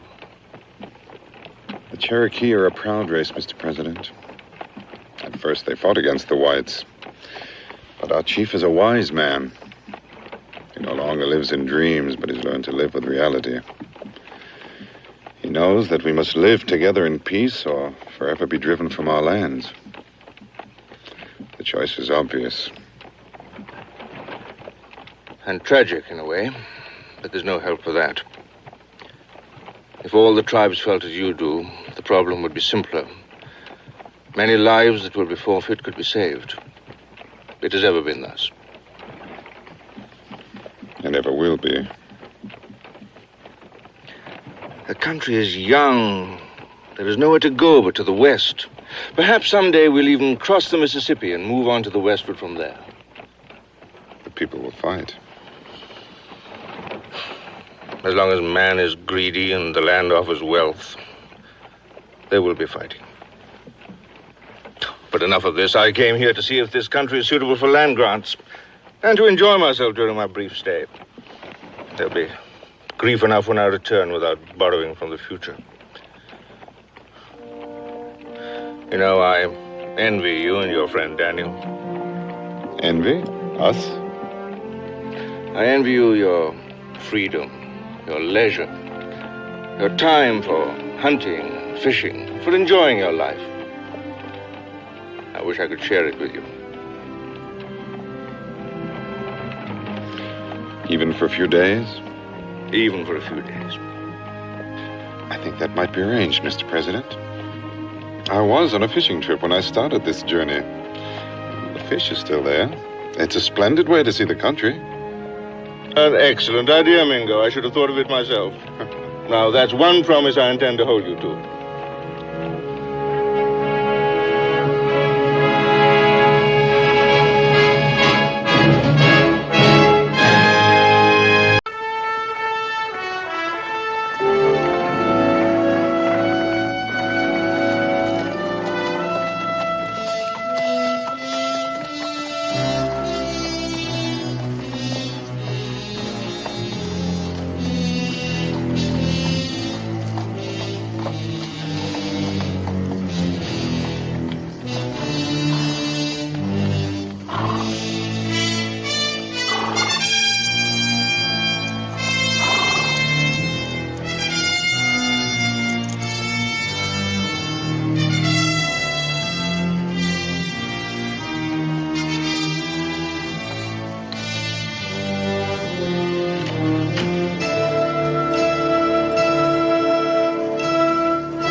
I think the captain's gonna show up, Lynch. Oh, he'll show up, all right. Got any doubts? Look. Captain!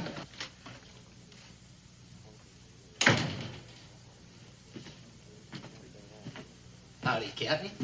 It's been a long time since we all been together again. Here, have a seat. One more drink for the captain. Captain? Gentlemen. Well, here we are. I reckon it surprised you some getting a letter from me, huh? It surprised me that you know how to write. Now, where's that field report that Major Hawley wrote concerning Colonel Cloud's death? That's right here, sir. Right here.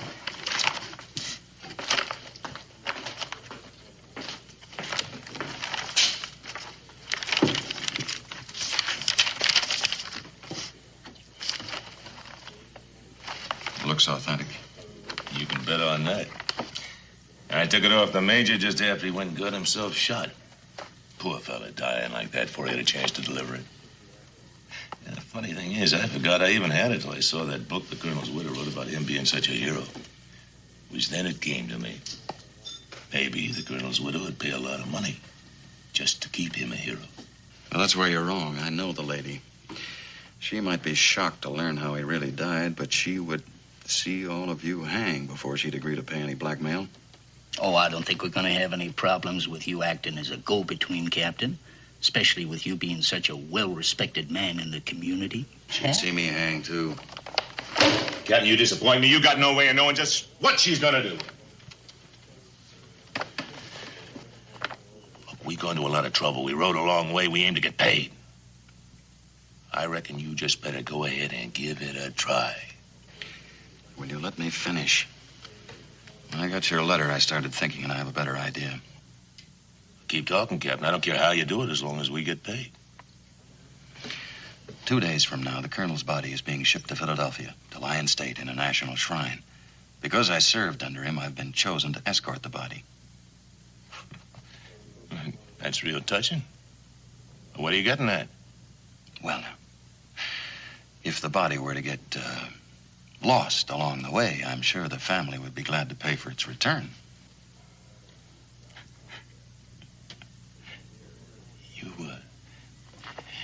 You ain't suggesting we kidnap a corpse? If it doesn't offend your sensibilities. Captain, that couldn't offend us. I think that's a real good joke on the colonel. Yeah. And we'd sure hate to see him rest in peace.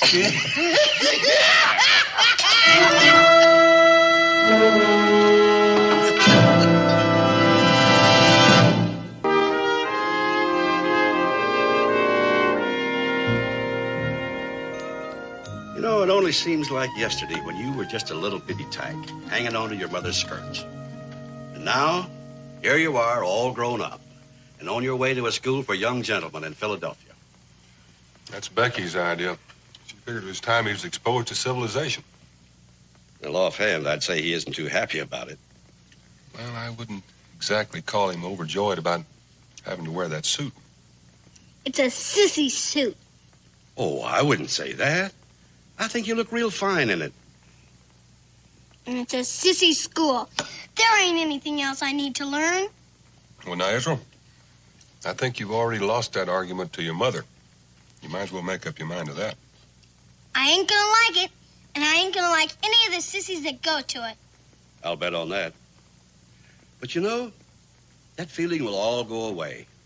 Why, I can remember when I first left home. Bet you can remember too, Daniel. Yep, I can remember. I don't know who it's harder on when it's time to go, the parents or the children. You know, I'm surprised you didn't bring Becky along. Long trip. I had some business with Ben Franklin in Philadelphia, so I got elected. Well, it's been nice talking to you, Daniel. If you'll excuse me now, I'll go and get your luggage taken out. That coach will be here any minute now. But don't you hurry your meal. I'll call you when it's time to go. Thank you, Luther. Israel, you better drink some of that milk. It's going to be a long time before we get there.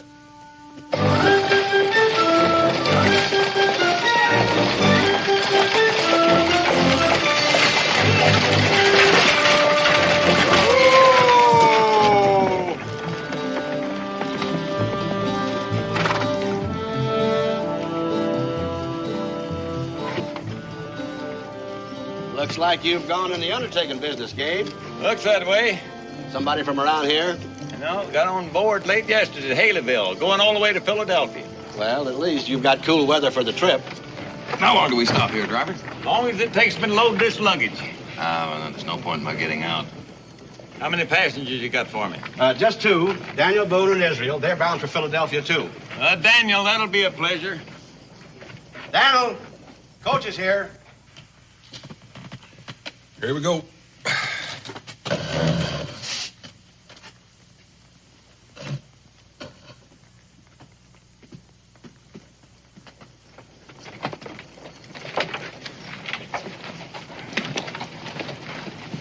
Good morning, young man. Since we're traveling together, let me introduce myself. I know that you're Mr. Boone. My name is Harris. Logan Harris. Glad to know you, Mr. Harris. It's my son, Israel. My pleasure, Israel. Glad to have your company. It's a dull trip traveling alone.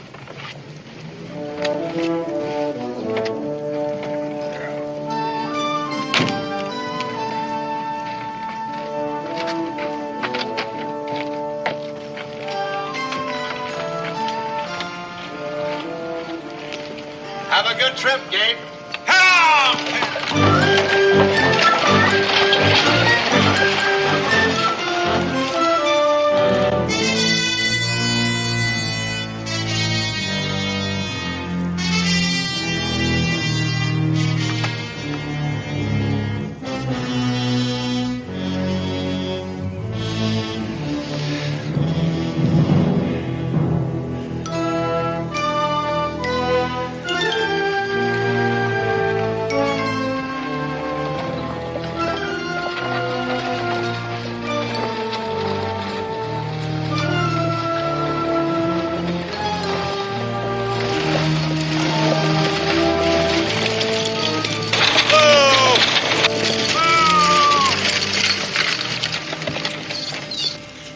Well, you sure are a welcome sight. I've been walking this lonely road all day, just hoping and waiting for somebody to come along. What happened? No cause for alarm, mister.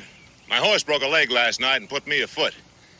If you could tote me to the nearest settlement, I'd not only be obliged, I got money to pay. Sure would like to accommodate you, mister. But there ain't space inside for you in a saddle. No. We can't leave the man stranded here. We'll make room for him. Well, thank you, sir, but I wouldn't want to put you out. If it's all right, I'll ride on the boot with you. It's all right on me, mister. Toss your saddle up here and climb on. Thanks. I mean to get to Horton's Ferry before dark. This is mighty kind of you. Get up. Sure picked a lonely section to get set afoot. Wasn't me picked it. Your fate. I sure want to thank you for stopping. Most drivers wouldn't. Highwaymen been known to hold up coaches long here. Is that a fact? Yeah, in broad open daylight, too. Then I am fortunate you stopped. You're real fortunate you didn't try to hold me up. You might not know it, but I had a gun on you. Underneath my coat. Now, you may not know it, but I got a gun on you right now. And it ain't underneath my coat. All right, mister. What do you want? Your gun.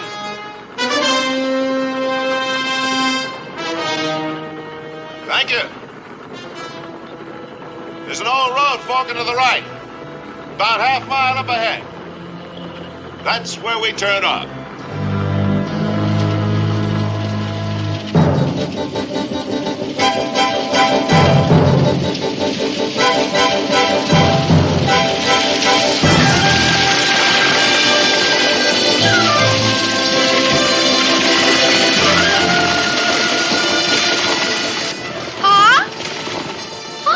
We're turning off the road. What does that Gabe think he's doing? He's following orders, Mr. Boone. And I would suggest that you do the same. I can hardly miss at this distance. It would be difficult. What is this, a holdup? Not in the accepted sense of the word. It's a technicality. In one case, you get robbed. In this case, you don't. What happens in this case? Do I get shot? No, not if you don't cause me any trouble. Well, under the circumstances, you're looking at the most peace-loving individual you could run across. And why don't you lower that blunderbuss? If we hit a bump, it could go off. I'm glad to see you have a sense of humor, Mr. Boone. don't know how much of a sense of humor I have, but I sure know when I'm outnumbered. Pa? Have you been understanding what he's talking about? Well, not completely. But I do understand that gun. Why don't you just keep on looking out the window at the scenery and try to enjoy it?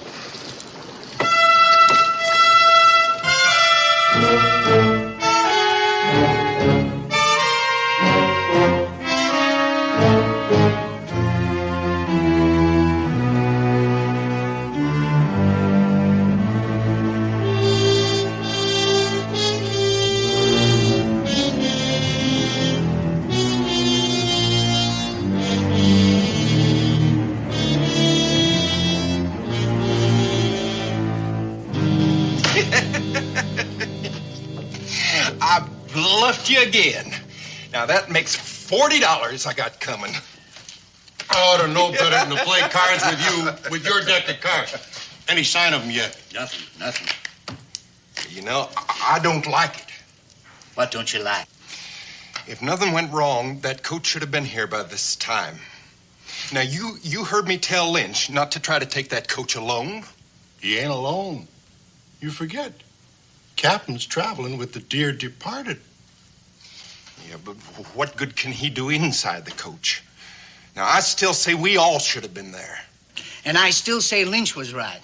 Now, look, that coach is going to stop for one man walking, but it ain't about to stop for any more. 4 men on horseback could have stopped it. Well, that's right.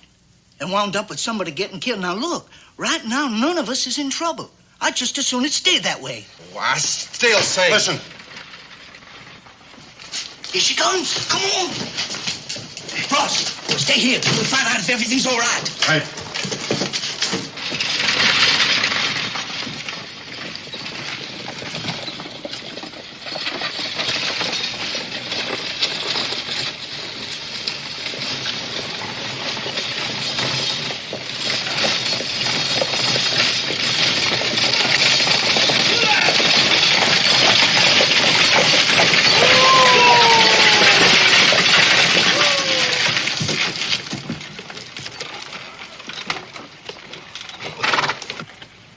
Driver, down from there.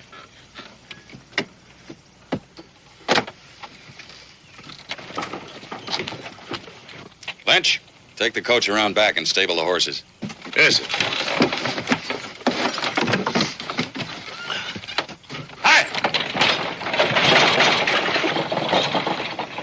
Now, Mr. Boone, would you please step inside?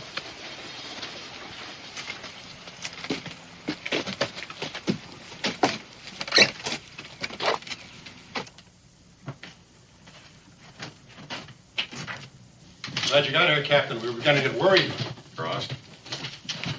Look like you're planning on staying here very long. Only until morning, if everything goes well. Captain, should we tie him up?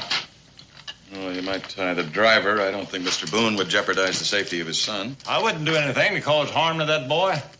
That's right. Gabe's an old friend. He wouldn't do anything to put Israel in danger any more than I would. Very well, I'll take your word for it. Make yourselves comfortable, gentlemen. We won't be doing anything till it gets dark. Light a fire, Timbo. Yes, sir.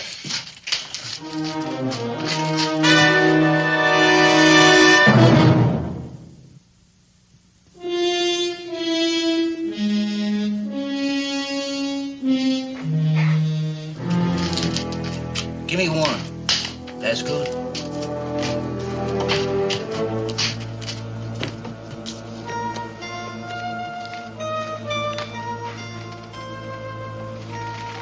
You know, Daniel, the more I think about it, the less sense it makes.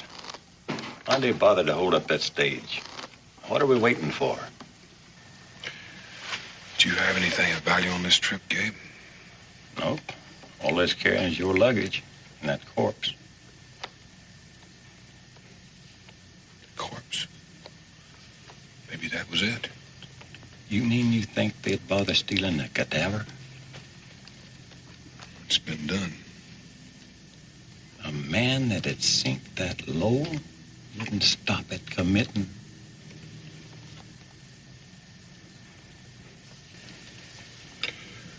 Go ahead and say it, Gabe. Israel's asleep. But do you know what I mean anyway?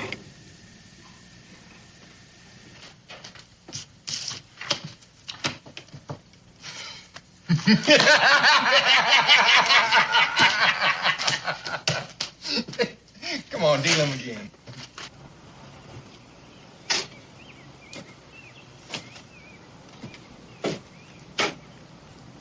I reckon nobody's missed that coach yet. Else we'd had visitors for it. Why should anybody miss it? Wasn't due at the next stop till dark. Ain't too long till dark now.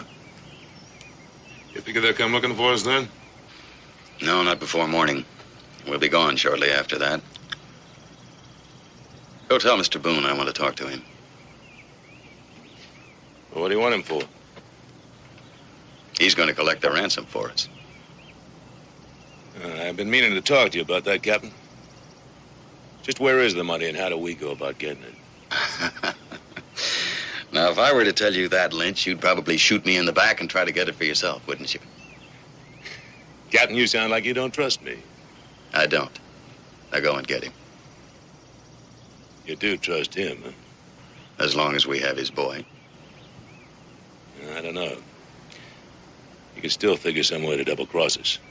No, I'm sure Boone is much too intelligent for that. Now go and bring him out here, please. Yes, sir, Captain, sir.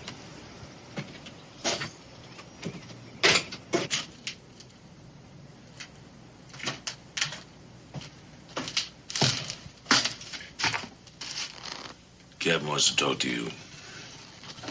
About anything in particular? Mr. Boone, why don't you ask him? He's right outside. After his if he wakes up, Gabe.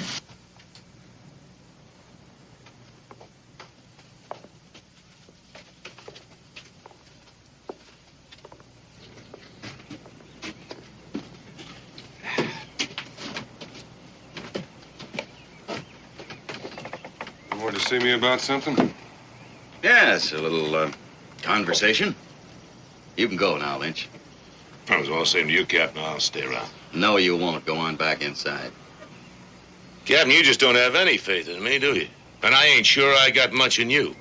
Well, that's unfortunate because right now you don't have any choice. Yeah. Sit down, Mr. Boone. Perhaps you'd care to join me in a drink. No, thank you. If you wish. However, there's no reason you can't be seated.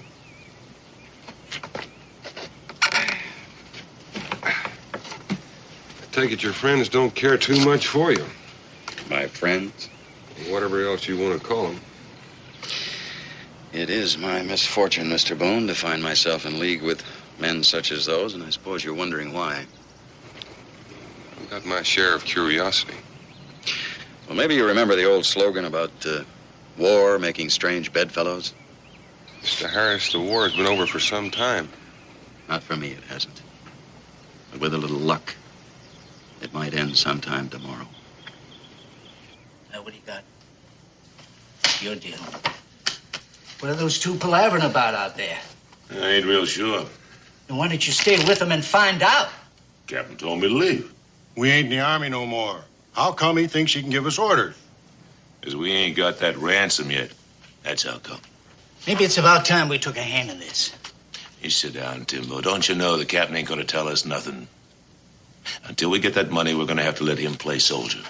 All I want to know is where that ransom is and who's going to pick it up. That's what I want to know. Well, he's sending Boone after it. I don't know where. So we'll just sit and we'll wait. Deal me in.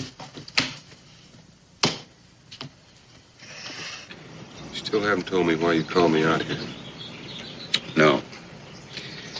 You see, I've been wondering just how far I could trust you. Why should you trust me at all? Because I need your help. You kidnapped me and my son, and you asked me for my help? So I'll admit it's a peculiar request, but then this is a peculiar situation. It was a mischance that you were on that coach, but there's no help for that now. However, it does entitle you to an explanation. Have you ever heard of a Colonel Martin Vincent Cloud? Some sort of war hero, wasn't it? Mm-hmm. That's the way the Army's record reads. In an engagement along the Saluda River with the enemy, Colonel Cloud, with a mere handful of men, Fought an heroic rearguard action which enabled his regiment not only to escape a British ambush, but turn what seemed to be a defeat into a decisive victory. There's more to it, but I won't bore you with that. You seem to know the record pretty well. I ought to. I'm the one who wrote it. The only trouble is there's not a word of truth in it. The truth, Mr. Boone, is that Colonel Cloud was a glory hunter, a drunk, and a coward. I served under him, so did Lynch and Timbo and those other two men. There were 5 of us left when he was killed, and the British did not shoot him, Mr. Boone. He killed himself on the field of battle after getting most of his command completely annihilated. Well, why did you falsify the record? Respect. Respect for his family. It didn't seem very important at the time. A few words on a piece of paper. The only trouble is that the colonel's widow wrote a book about it, and Lynch got a hold of that book. And he also has the field report written by the colonel's adjutant, Major Hawley, who was also killed. And Mrs. Cloud is a very wealthy woman. So you threw in with them to blackmail her? Blackmail's an ugly business, Mr. Boone, and very dangerous. Body snatching is easier. I already figured that out. How much are you asking for the body? $20,000.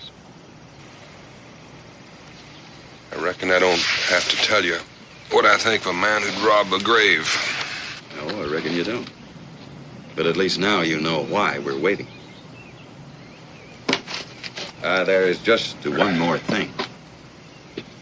You're going to collect the ransom. Well, that's where you're wrong. I've done a lot of things in my time, but I've never sold a corpse, and I don't aim to start now. Well, unfortunately, you don't have any choice, and neither do I. I had planned to go after that money myself, but if I leave here now, I doubt very much whether you, your son, or your friend Gabe would be alive when I get back. Suppose I run your errand for you. What'll happen after I get back? I'll tell you very frankly that I don't know. That depends largely on you. Well, you know what you're asking me to do, don't you? You're asking me to stick my neck in a noose. Now, let me reassure you on that point. If you follow my directions, no harm will come to you. Until I get back. Until you get back. Or if you're followed or you try to bring help. Well, there's one thing I can say for you. Don't leave any doubt in a man's mind. Where do I go and what time do I leave? How fast can you get to Salem and back? Depends on how I travel. I have a horse here. He's strong and he's fast. Say about 4 hours each way. All right, you have to be there by midnight and back here by dawn. That's got me pretty fine. Lynch! The element of time is most important, Mr. Boone. Coaches don't vanish without arousing a certain curiosity. Yes, sir. Saddle my horse for Mr. Boone. He'll be leaving shortly. All right. Listen to me carefully.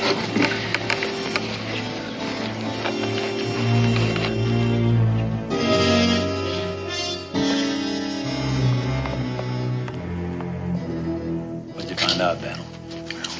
Much we didn't know before. They ain't gonna kill us, huh? To go ahead and do it now. Well, Harris wouldn't let him. Harris?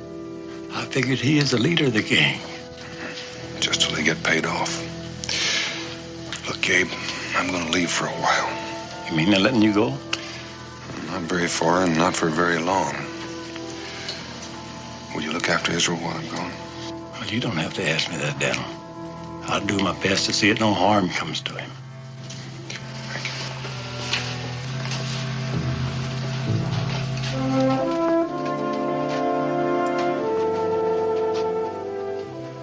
Israel? Pa? Have we got to Philadelphia yet? No, not yet. Remember we turned off the road to come here? Now I remember. How long are we going to stay here? No, not long, I hope. Except I'm going to have to leave you for a little while. Ain't you going to take me with you? Not this time. That's why I had to talk with you. Now, I want you to stay here with Gabe, and I want you to do everything he tells you to do. Will you do that for me? And you won't be scared. No, Pa.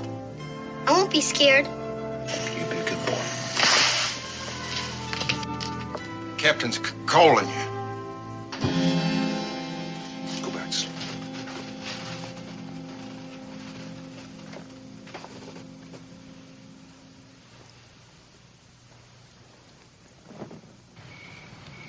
Captain, I want you to remember, if Boone don't come back with that money, we're going to hold you responsible. You'll bring it back.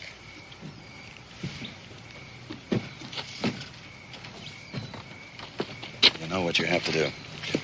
No. Remember, you've only got till sunup.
Some supper. I thought perhaps the boy might be hungry. Go ahead, Israel. The rest of them are eating it, so I reckon it ain't been poisoned. Thank you. Well, that's spoken like a little gentleman. And I must say that you're dressed like a gentleman, too. I may be little, but I ain't a gentleman. And I ain't gonna be one either. School or no school. Seems as though I've blundered on a rather touchy subject. You mind if I sit down? I find the time passes faster if you have someone to talk to. I'd figure you'd be more comfortable at the other side of the room. Well, those four, I'd rather sit where I can keep an eye on them. I know how you feel, mister. Sit down if you mind to. Don't see it could do us any harm. Thank you. Do you know where my pa went? Yes, Israel, I know. He's coming back, ain't he? Yes, he is coming back. Nobody's gonna hurt him, are they? I give you my word, Israel, that no harm will come to him while he's gone. Do you believe him, Gabe? Well, I don't know why, but I reckon I do. Now, eat your supper, Israel. Thank you for your vote of confidence. Well, I wouldn't call it confidence. It's mostly because I can't figure where you fit into this. Don't try, Gabe. You'll only get more confused.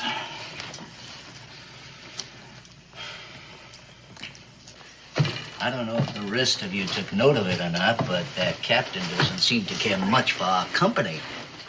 I don't recollect he ever did. That's what I mean. I always figured I was as good as any man, except he never treated me like he thought I was. Well, that's because you never had no schooling. I'll make you bets that dry they ain't had no schooling either, but there they said. Like they was longtime friends. Well, take a look. And don't let it fret you, Timbo. Ain't gonna be for long. You got something in your mind? Yeah. Yeah, I've been thinking when we leave here, we ain't gonna have much use for the captain. Plan on killing him? I ain't gonna let him run loose. Well, then let's do it now so we can get some sleep. Trouble with that is we don't know what the captain told Boone. Oh, that's right, that's right. Captain Harris is a cautious man. Could be Mr. Boone's going to want to see him alive and healthy before we get paid off. And that sleeping is a good idea. Ross, why don't you stay on guard for a while? No sense all of us staying awake. I'll spell you in an hour or two.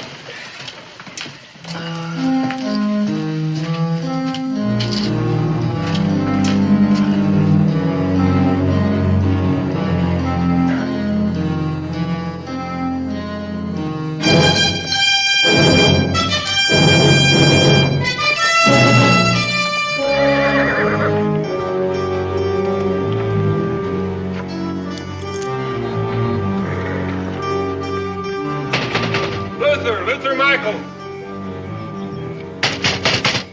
Luther!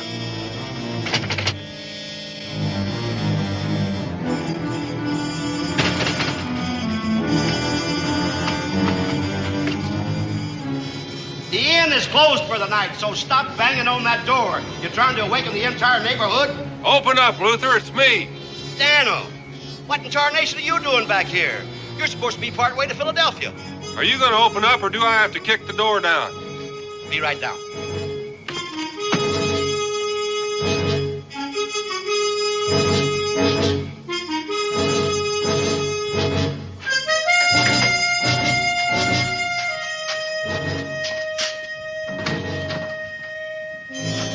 Now, Daniel, will you please tell me, what is this all about? No questions, Luther. Just take my word I'm going to need your help.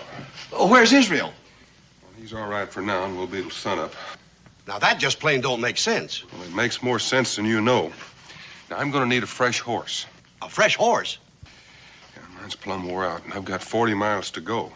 You mean tonight? I mean tonight. Well, I can get you the horse, but, man, you need some food and rest. You just get the horse, Luther. Well, if you're dead set on it. Oh, I'm going to need a pistol. Oh, well, you'll find one behind the bar over there. And make yourself a hot rum. You look like you could use it. It's a good idea, Luther.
Beg your pardon, sir? It's late, I know, but I saw your light still burning. I'm supposed to meet a gentleman. Is your name Jason? Yes, sir. Then I'm to say that Mr. Logan sent me. Those are the words, sir. Now, if you'll come with me, I'll get you what you came for.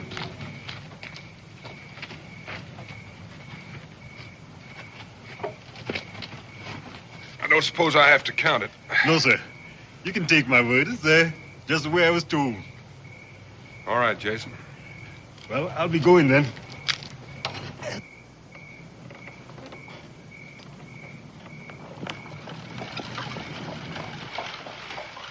Daniel, who's that? No questions, Luther. Well, I can ask you if you found the gun, can't I? Yeah, you can, and I did. And the rum? Just keep it hot for me. You're in some kind of trouble, Daniel. Now, if you'll just tell me.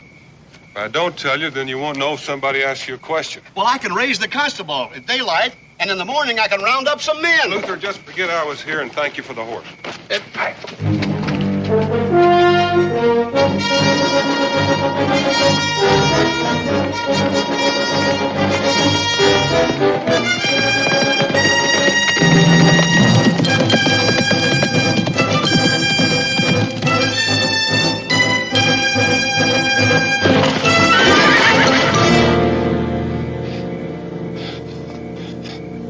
Easy, boy.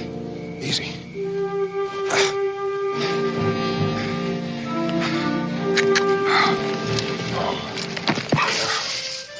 Let's take a little walk and see how badly you're hurt.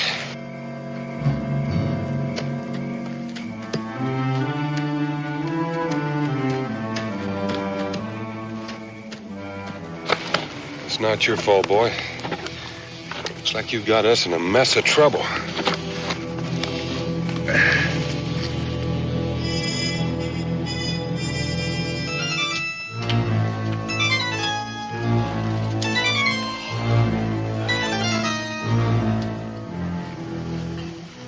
What time is it? It's almost 3. It'll be daylight in an hour or so. Oh, whether I'm glad or sorry. Sure tired of this waiting. keep wondering what's going to happen. I wish I could tell you, Gabe.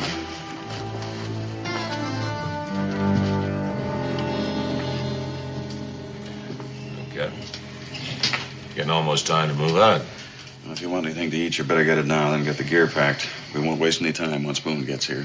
Yes, sir. I better saddle the horses, too. No, there's time enough for that. We'll wait till it gets light. Timbo. Come on, Timbo, wake up. Chow time. Huh? Let's just start the fire. Cross, ho, wake up. Come on, cross. Get our gear together.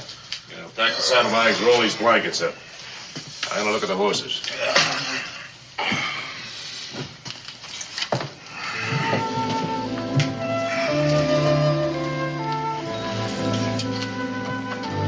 Has my pa come back yet, Gabe? No, he's not come back yet. He's not due till sunrise. I'll let you know. You go back to sleep. Go on, go back to sleep.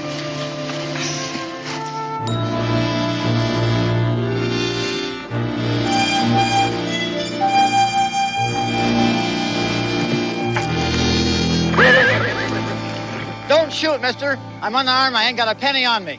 Well, this is no holdup. All I want to do is trade horses with you. Trade horses? Yeah, mine fell and came down lame. He'll carry on into Salem, but he won't get me to where I have to go on time. I don't like your proposition, mister, so step aside. Now, I don't like doing business this way, but you give me no choice. Will you listen? Now, I'm listening. All right, I want you to take my lame horse to Luther Michaels at the Golden Cup. And I'll bring you your horse the first chance I get. And here's some money for your trouble.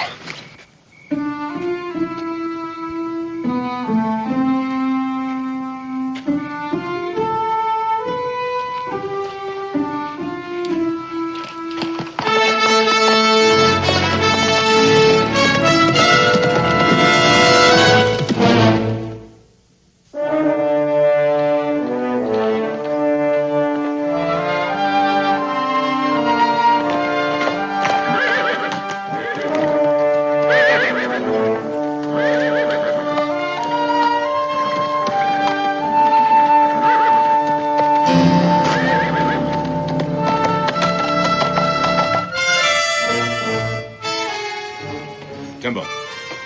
Look.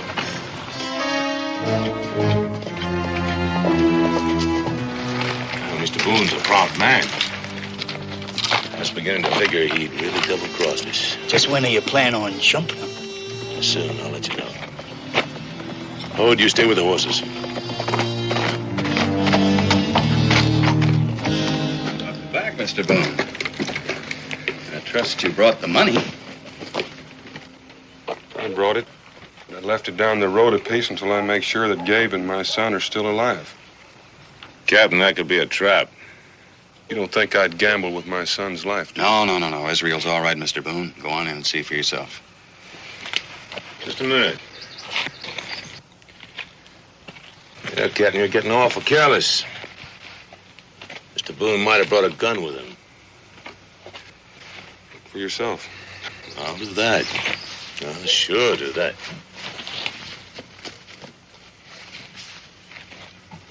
All right, go on.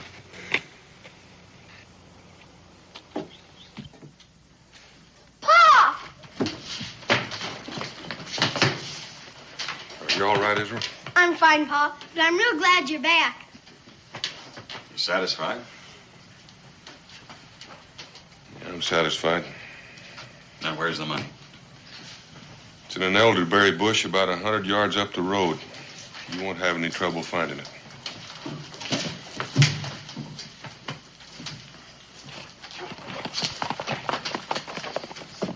What are you going to do, Daniel? I don't know, Gabe, until the time comes. Israel, no matter what, I want you to stay put. Do you understand? No matter what. I understand, Pa. Anything I can do? Oh, you stay here, Gabe. Israel may need all the help he can get before we're done.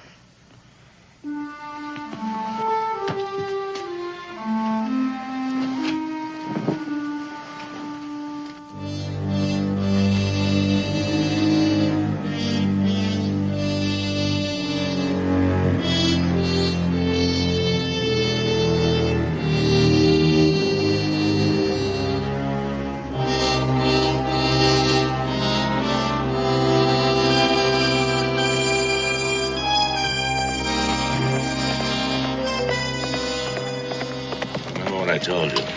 Let me make the first move. That's good.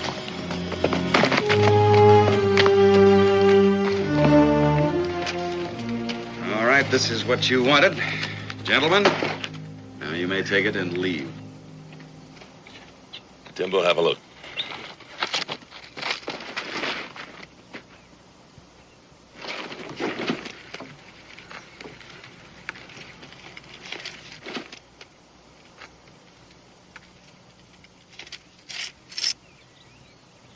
All there? Sure looks like it. And it sure feels like it.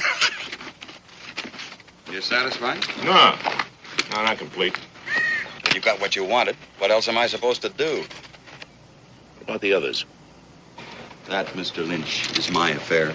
Captain. Turn around.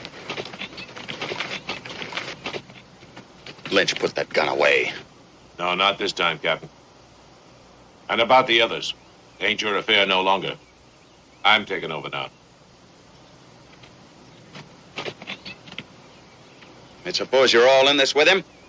That's right, Captain. We came to the conclusion that we just can't trust you anymore. I got the money for you, didn't I? Well, that's right, Captain. We appreciate it. We really do. But we don't have any need for you anymore. All right, now I'm going to tell you just once more. You get on those horses and get out of here. Oh, you'd like that, wouldn't you? Have us ride out, leave the rest of you here together? First place you got, you can stick the law on us. That's just what you do. If I had wanted to bring in the law, I could have done it a long time ago. Sure, Captain, sure. Now, you've been scheming something right along. I don't know what it is, but you ain't getting away with it. Because now we got insurance. What? We aim to take Mr. Boone's boy with us. Just in case you aim to follow. If any one of you so much as lays a hand on that boy, I will kill you, Lynch. No, Captain, no, you won't kill me, because I'm going to kill you first. Now, you've been giving orders long enough. You've been kicking me around like I was a dog, and I've been taking it because of that money. You're the only one who knew where to get it. Well, things are different now, Captain. I don't need you no more. Hogue, get his gun.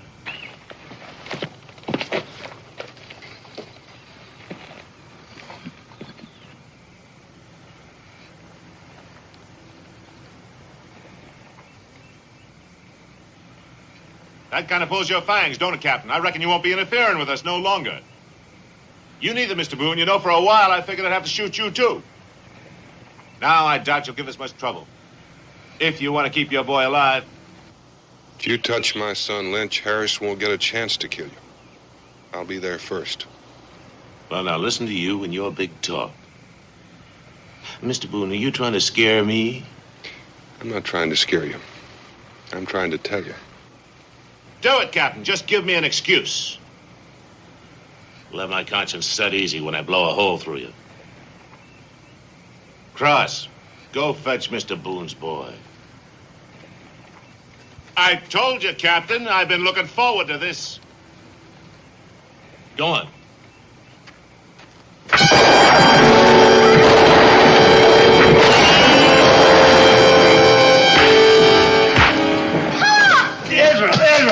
You stay here. That's my pa. You gotta help him. You'll only get yourself hurt and you'll hurt me. Now, your pa's gonna be all right.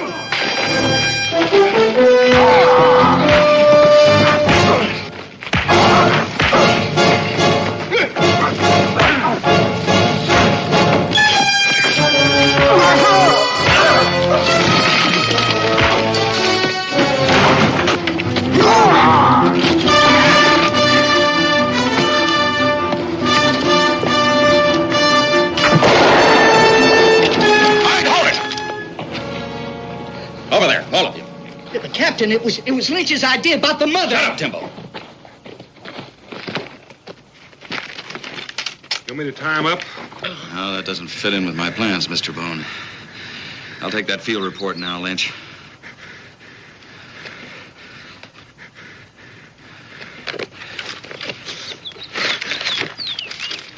All right, now get over there.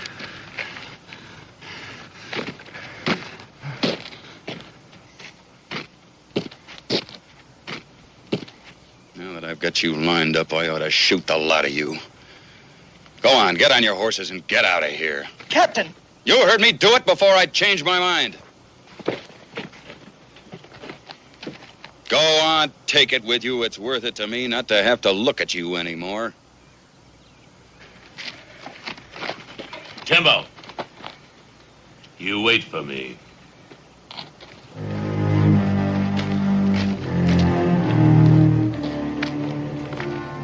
Really gonna let him go? Yeah, the chances are they'll all get greedy and kill each other anyway. Well, then why let him go? Because it's my $20,000, Mr. Boone. It's my privilege to do with it as I please. It so happens I don't agree. Oh, hold it. Nobody's come to any harm. Now, please don't make me shoot you. Now, let me have it.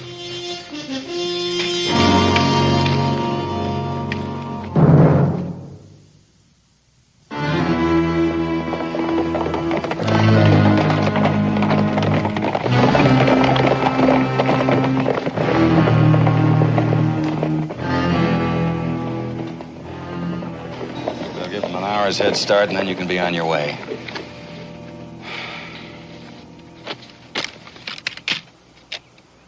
I owe you my life, Mr. Boone. Lynch would have killed me. It could be you thanked me too soon. You know, I still have to turn you over to the law, don't you? What for? Well, the last I heard, grave robbing was still a crime. You mean that coffin? There's no corpse in that. There never has been. Except that Lynch and the others don't know that. That's why they won't be back. You mean this has all been a put-up job? That's right. To keep them from destroying an old lady. You see, Mr. Boone, I haven't been entirely honest with you. Colonel Cloud was my stepfather. My mother thinks he's a hero. Why should I let her think any differently? Does that make any sense to you? Well, it's beginning to. You know, the sun is scarcely up, and it's already been a very long day. Perhaps this time you'd join me in that drink? Well, this time, I'd be glad to.